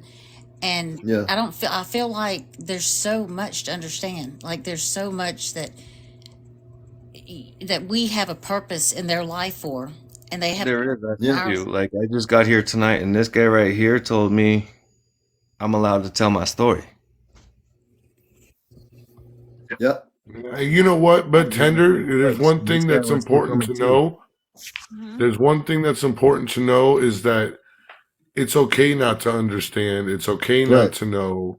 And it's okay to not have the fervent need to seek that knowledge and just live, and just be. You're already experiencing great things. So don't ever feel pressure that I got to learn more, and just go with your flow. Yeah, just be. I spent Rachel Devine down there. She said, "Just the government is saying, oh, there's this out here now, and now we got this stuff." It's like I feel like they're trying to get a message across to me just because of how frequent and how close encountered and more often it's become in the past year and a half. I mean, they're like, really, hey, we're right here, we're in your face. Like, it's not, You know why? they haven't just been at a distance like before. Right. And I feel like That's they want me to know something, and I don't know. They want you to connect to source. They want you to meditate. They want you to raise your vibrational patterns. Exactly. I was Exactly. about to say the same thing because I'm getting less Yeah. connections because my frequency is going down. right. I'm trying to raise my frequency, like what he was saying earlier, and you was saying, you got to be on that frequency. You got to raise your frequency. Right. Tanner, I And that I and was that's in the and same that's boat through as the you. I was in the yeah. same boat as you. My very first experience happened when I was 6. So I understand what you're saying. And it seems like the more that time goes on, the more experiences and the more it seems like things are happening for you. I would suggest, like, maybe the next time that you're out fishing or hunting, when you're Yeah. alone, start trying to meditate. I promise you, it'll make a huge difference. Like, Mhm. when you're while you're meditating, get those thoughts in your head. Like, I want to meet you. I have questions, things like that. And you will start having the contact that you're seeking. Well, see, that's the thing. I feel like it would really be so easy for me to make that contact like that, and I think just being, I don't know, trying to keep myself on a level of saying that I'm sane, and believing that I'm sane, and not, I Mhm. guess, completely That you're absorbing not everything nuts. that I know is happening and that I'm actually experiencing. It's, I don't know. Your head won't let you wrap yourself around it. Right. Well, I mean, it will, but to society, it's kind of like, how can I really grasp what is going on if I can't really, like, I don't know, put it out there that this is what I'm out here trying. That is what's known as ontological shock. And that is what happens when the normal human stuck in the 3D matrix of society breaks through their veil and starts to see things differently. So the when that happens, we question everything and we get confused and all of that. And then we start that, transcending process. Well, see, the thing is, it's like it's hard because that's what I want to talk about just in casual conversation sometimes, even at work with my boss or with a customer. There's just certain things that I would like to have a conversation about, but it's like they would not even come close to understanding me and would look at me like I'm crazy. So it's like now my whole outlook on like knowledge and stuff is so beyond what I guess the average person walking around is thinking, and Yeah. searching for. It's I don't know. I just You've definitely Background. on the right place, because between Commander and Alien T and Taz and all of these great hosts, there's a plethora of knowledge being shared about all of this. So hopefully everybody, remember, when everybody goes live and Commander's not on, remember to share those with Tander and Terry so they can start to get involved with the crew, with the team. I Yeah. mean, I Yeah, just that want my thing is second guessing myself, but having Mhm. the proof that I have from the pictures and the videos I've taken and seeing the images, I mean, I'm just blown away at what I'm seeing and what. I mean, the phone can't lie, and I wish I have an iPhone like 13 or something, and I wish I Yeah. had something, even more, I guess, high tech to give me better Mhm. picture image, because I'm getting really great picture images, and I'm still, you can't really make out what they are, but then again, you can, and it's like it doesn't make sense. So, um, that, just having all these experiences and seeing like these live images of and capturing them, and being able to go over them, over and over, and just, you hear that, Commander? like you said, Yeah, wrap my head around What, it. ask all you? right, let's stop for a second. What you're saying, friends? There was somebody was talking. I could hear talking in the background. It stopped. Okay, let's stop. So, thank you for the galaxy. when the talking was happening, what was did you get any words It from the sounded talking? like they were agreeing with her. I don't know. It sounded like they were trying to talk to her. And I get what you're saying with your phone. It's like you get all this evidence and you have nobody to share it with. And that's what James was saying. You found your community. The Right. people in this live right now, the audience and the people that are on the panel, we get it. We are here to listen. We are here to share our stories. We get it. So you have found your people, and a lot of the people here are going to be sharing links with you to other people who also have shows. But remember, this is the Right. number one talk show. But you This can is when we're not on, you can go on to another one and listen to right. them. There are other people that have discussions. They're not really a talk show. They're just like Commander. but this is the actual talk show on social media, the top number one talk show on Yes, it is. beating YouTube. I don't have a fancy studio or big microphones and fancy backgrounds, but this is the number one real UFO spiritual talk show on any social media. This is the place to be, and you found it a good place to be is in this program and with us here. That's what I need, because I mean, when you're sitting here talking about something, you're talking about the unexplained, and you have people that understand, exactly what you're talking about. I mean, it's a comforting feeling for sure, because I mean, wow, it's been some years that I have questioned and tried to find answers to, and I can't. But like now, there's going to be a broader horizon for me, I guess you could say, which I'm looking. Well, being here, Tander, there's a really large viewership all over the world. There are many people here who shared their stories. Starseed, people that have come from other planets that remember, people that are being visited by the space people, the star people. This is really a place where that is happening. And plus, I have Gatako in the other room looking at my crystals while we're on live here, and then tapping or speaking through the phone of Friends with Fairies. So I know I keep thinking of him for some reason. I keep like having this image of him, and I don't know what he's supposed to look like or anything. But I have this image of him, and it's crazy. Like he's now you're going to meet somebody who's my other contact and friend in Arizona, John Connors.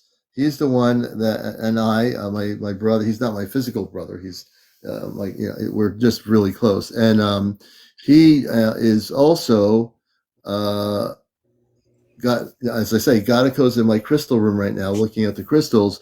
But he uses other people's phones and technologies to communicate, and I've accepted that's the way it is. I guess he doesn't want me to lose any power on my phone. I'm happy about that. Really? But he'll do stuff. John Connor's going to test. He's had radios go nuts when Gatako speaks. Hey, John, good to have you with us this morning. What's going on, my man? How you doing? Doing good. We got Friends with Furries. Gatako's is using Friend with Furries phone and doing a tap, 1 for yes, 2 for no. He's coming through with his voice a little bit. And Tandra's here, and we have Terry, and also Down Rabbit Hole here tonight.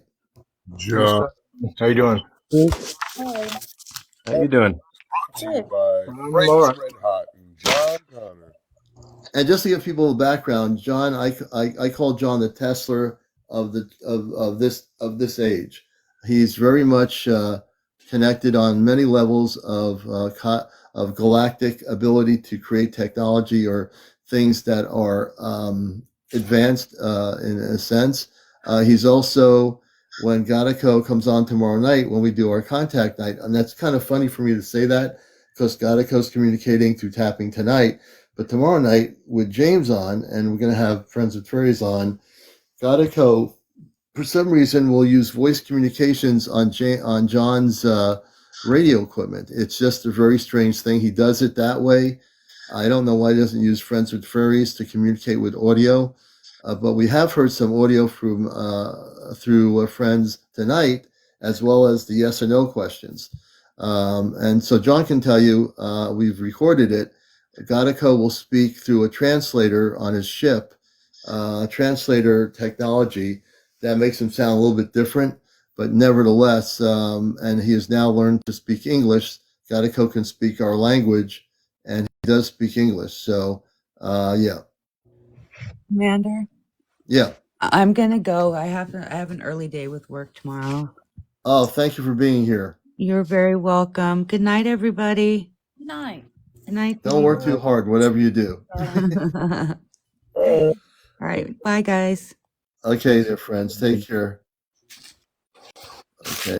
And so we'll stay on here till about 1:30. It's 1:14 now on the East Coast. And John, would you like to share anything while we're all live still here? Yeah. So what I've come across is this. To do with the portals. That's probably you haven't seen me here lately. Yeah. The field. Okay. I'm gonna give you the equation first. Okay. You have the sun and you have the earth, right? And when they cross paths, it's called a crisscross magnetic force. They bend together and they make an X, okay? Yeah. Okay, so when they cross together, they make a spot on the earth and it makes a circle and there's an X that's in that circle, okay? Mm-hmm. And it's a magnetic circle. So the magnetic portal that you have to go off of is the lines of magnetic force between the earth and the sun that crisscross with one another. The center of that will become the X. X marks the spot, if you heard that before. Yeah. Where the lines meet this, where the magnetic portal forms and it makes its shape there. And then it's able to be moved around through the magnetic wave of the Earth's magnetic... magnetic field? Yeah, but when it mixes with the electromagnetic force, it intensifies and it opens up many if it is being applied. You're saying it opens up many portals, correct? Yeah. Okay, I got you. That makes sense. Yeah. So Or stargates. you're saying like you can step into another dimension? Yes. No. Not a dimension. You can step through. For example, John can step when we do this. He will be stepping through in this crystal store where my friends own the shop. He'll be coming through an opening that when he has this thing completely finished, we'll have the live on TikTok here in the shop. He will walk through. You'll all see it. He'll be coming through, and he'll be in the shop. So, have you guys ever seen? This is where I got the idea. I have a pair of Under Armour shoes, and I was just looking at the symbol, and it made this shape a U, and it made the N, and they were crisscrossing, overlapping each other, and it made this symbol of like an O, right? So I was wondering if the patterns of the Earth and the Moon or the Sun have anything to do with it, and it was exiting the Moon. The Moon has nothing to do with it. It's the Sun and the Earth together. When they crisscross, they would make a shape. So if if you want to think about 4D, okay, 4D is like a tetrahedron shape. You have in here in 3D, it's width, length, height, which is those three, and then it's a three-dimensional space that we have, right? If you want to travel to another place on this three-dimensional plane, you have to go through a 4D tunnel. So, which the Egyptians and the others have came across. But due to the fact that others that like to erase or hide technology or wisdom or knowledge for their own benefit. But the thing is that I think that when the Earth does cross with the Sun, it makes a X on certain parts of the Earth throughout that time. Yeah, no, I think that's right. Right. So you're talking about a solar eclipse? Something like that. Yeah. That happens about 2 to 3 times a year. Right. And if you can, what I'm trying to elaborate on is I'm trying to get a section of this length of this magnetic force that's required to keep this curve. So you have a Yeah. 90-degree angle, and in between that 90-degree angle, you have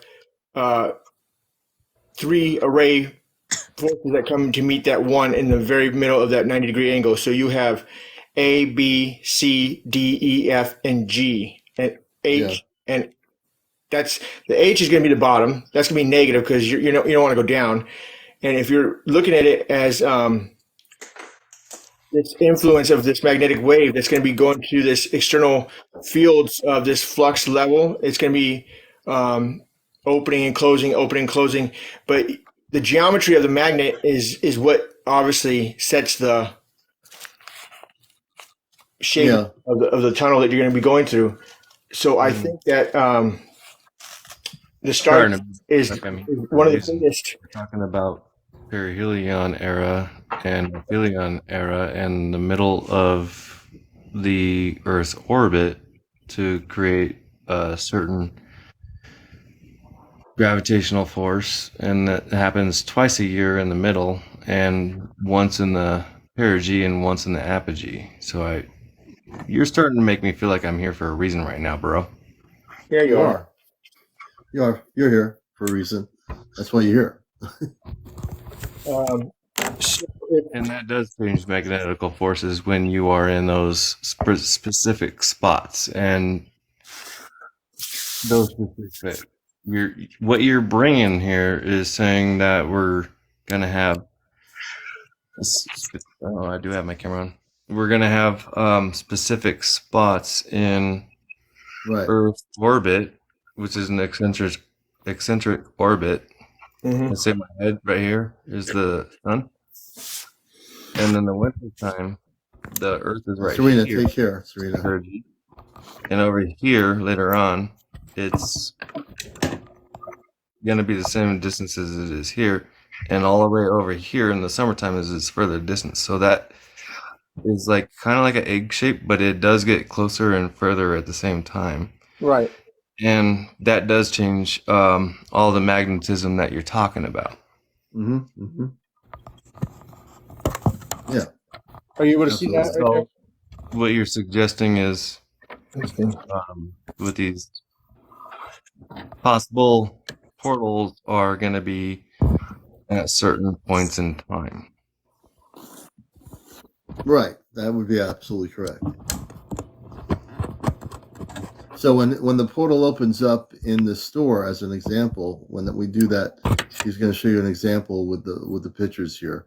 I'll let him explain it. Oh yeah, like the Miami portal was on perihelion day, almost, when the sun was closest to the Earth. Right. That was. Do you see how that is right there? Oh, there we go. And you can see if you were walking, like say we were physically in a room and that was there, and we were walking towards that other thing, that would be another landmass from where we are. And once we get through the other end of it, we'd be physically standing on the other end of it, looking back at the other side. Essentially. Like via a portal. Yeah, it's like a cosmic doorway to the other side. And depending how now we can control, John can control the way he wants the portal to work in terms of, not losing John and having him end up on another planet instead of in the store. He'll have it so by the time he gets this perfected, he'll be able to go through. Matter of fact, Gadico told me he will help you, John. He's going to download information to you to help you finish up the creation of what you're doing. He said that tonight. Yeah, he's going to help you with that. I think you're going to get downloaded tonight with information about that. All right. Just so you know. I appreciate it. Yeah, absolutely. You kidding me? It's been a rough couple of days. Just going back and forth to certain. It wants to deter you from going and finding that I feel no matter what I do, it seems like I had a resistance, which, hey, that's part of being John Connor, I guess. And just being, just being who we are, when we're going against the matrix, where, you know, in your situation that happens, and it could happen for other people, I'm sure it is, in, you know, like they try to make it difficult so that, you know, but you know, they can't stop it. They can't stop what we're doing here. We've all come together for a purpose, and we're going to complete our projects. My project is to do the show here and to liberate the planet through breaking the matrix, and we're doing it. They can't stop it. They can't stop you. They can't stop any of us. What I've done myself is that, you know, where you take your conductor, so your solenoid, you're magnetizing a coil bar magnet, right? Yeah. So your north and south. If you took it and you made it, okay, let's say you want to go to Egypt, you would take that. You would take your C magnet, which is your conductor, and then you have your north and south. That's obviously going in a round circle, up and down, around. Okay, and then you have your E-shaped magnet that's having two circles go together with two rods going through. Right, that's going to be your returning and exiting points of how to come back through those tunnels. Okay, so if you take the solenoid and you put it into your charging circuit, your capacitor bank, your ignition or your thyristor, or your pulse transformer, which I have dealt with just a little bit, and it is now your fixture all together. So you have your capacitor discharge, and then you would have your half cycle, which is your phase time circuit, and your ignition and your thyristor, and then your pulse transformer fixture. So now you have your in and out points. Yeah. The diagram that you have put into your motherboard already. Okay, so this is your set program that's already being made for you. So all you have to do is engage these wheels and magnets of your pieces of the pie. So you would make the pie to go together as whole, but you want to put the places that you want to be transcending to, right? Yeah. And then when you have them all complete, they are going to be a multi-pole, but in one face, and a discharge magnet ring. Wow. If that makes sense. It makes sense. So it's basically all the stuff that you're saying, and as we look at this picture, for example, is everything that you're saying in the physical creation allows that pull, you know, ebb and flow between where you are and where you're going, correct?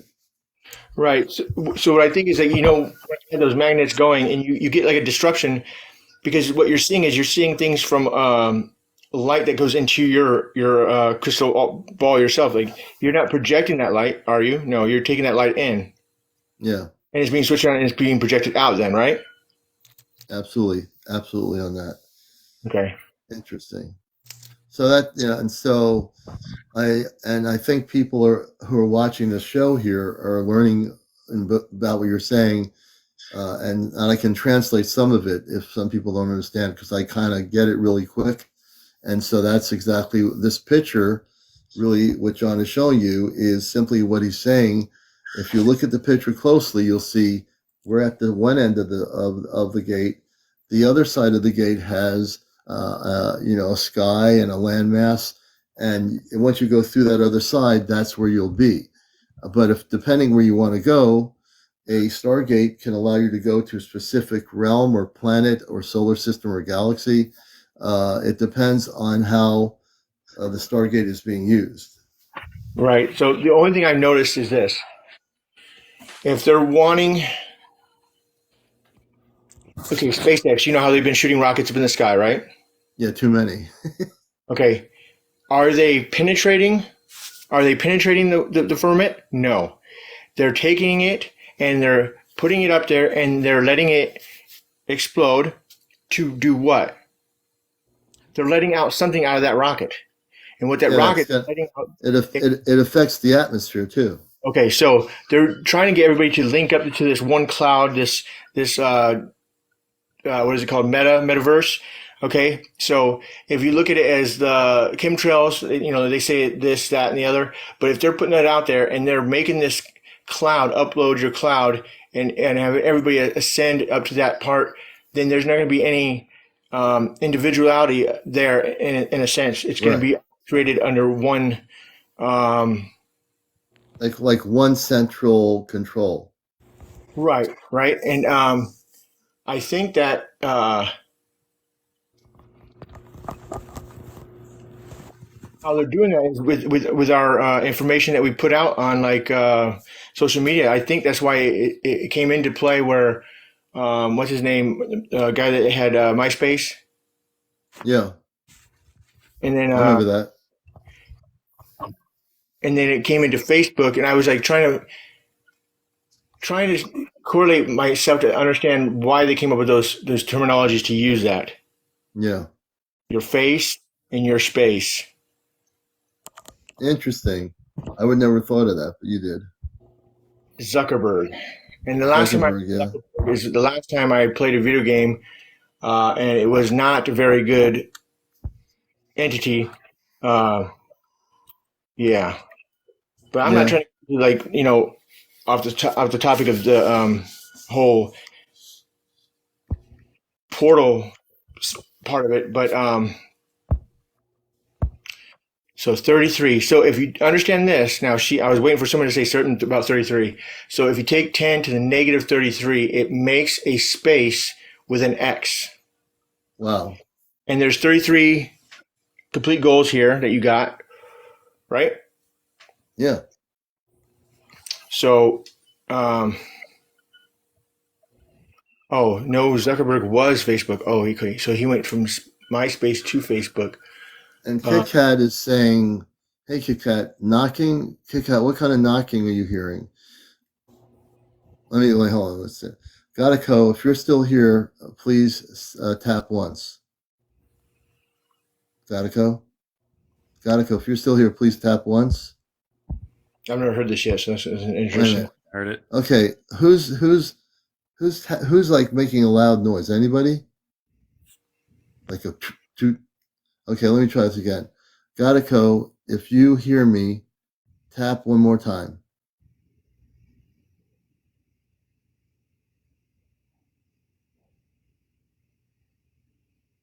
Gatico, if you can hear me, tap one more time.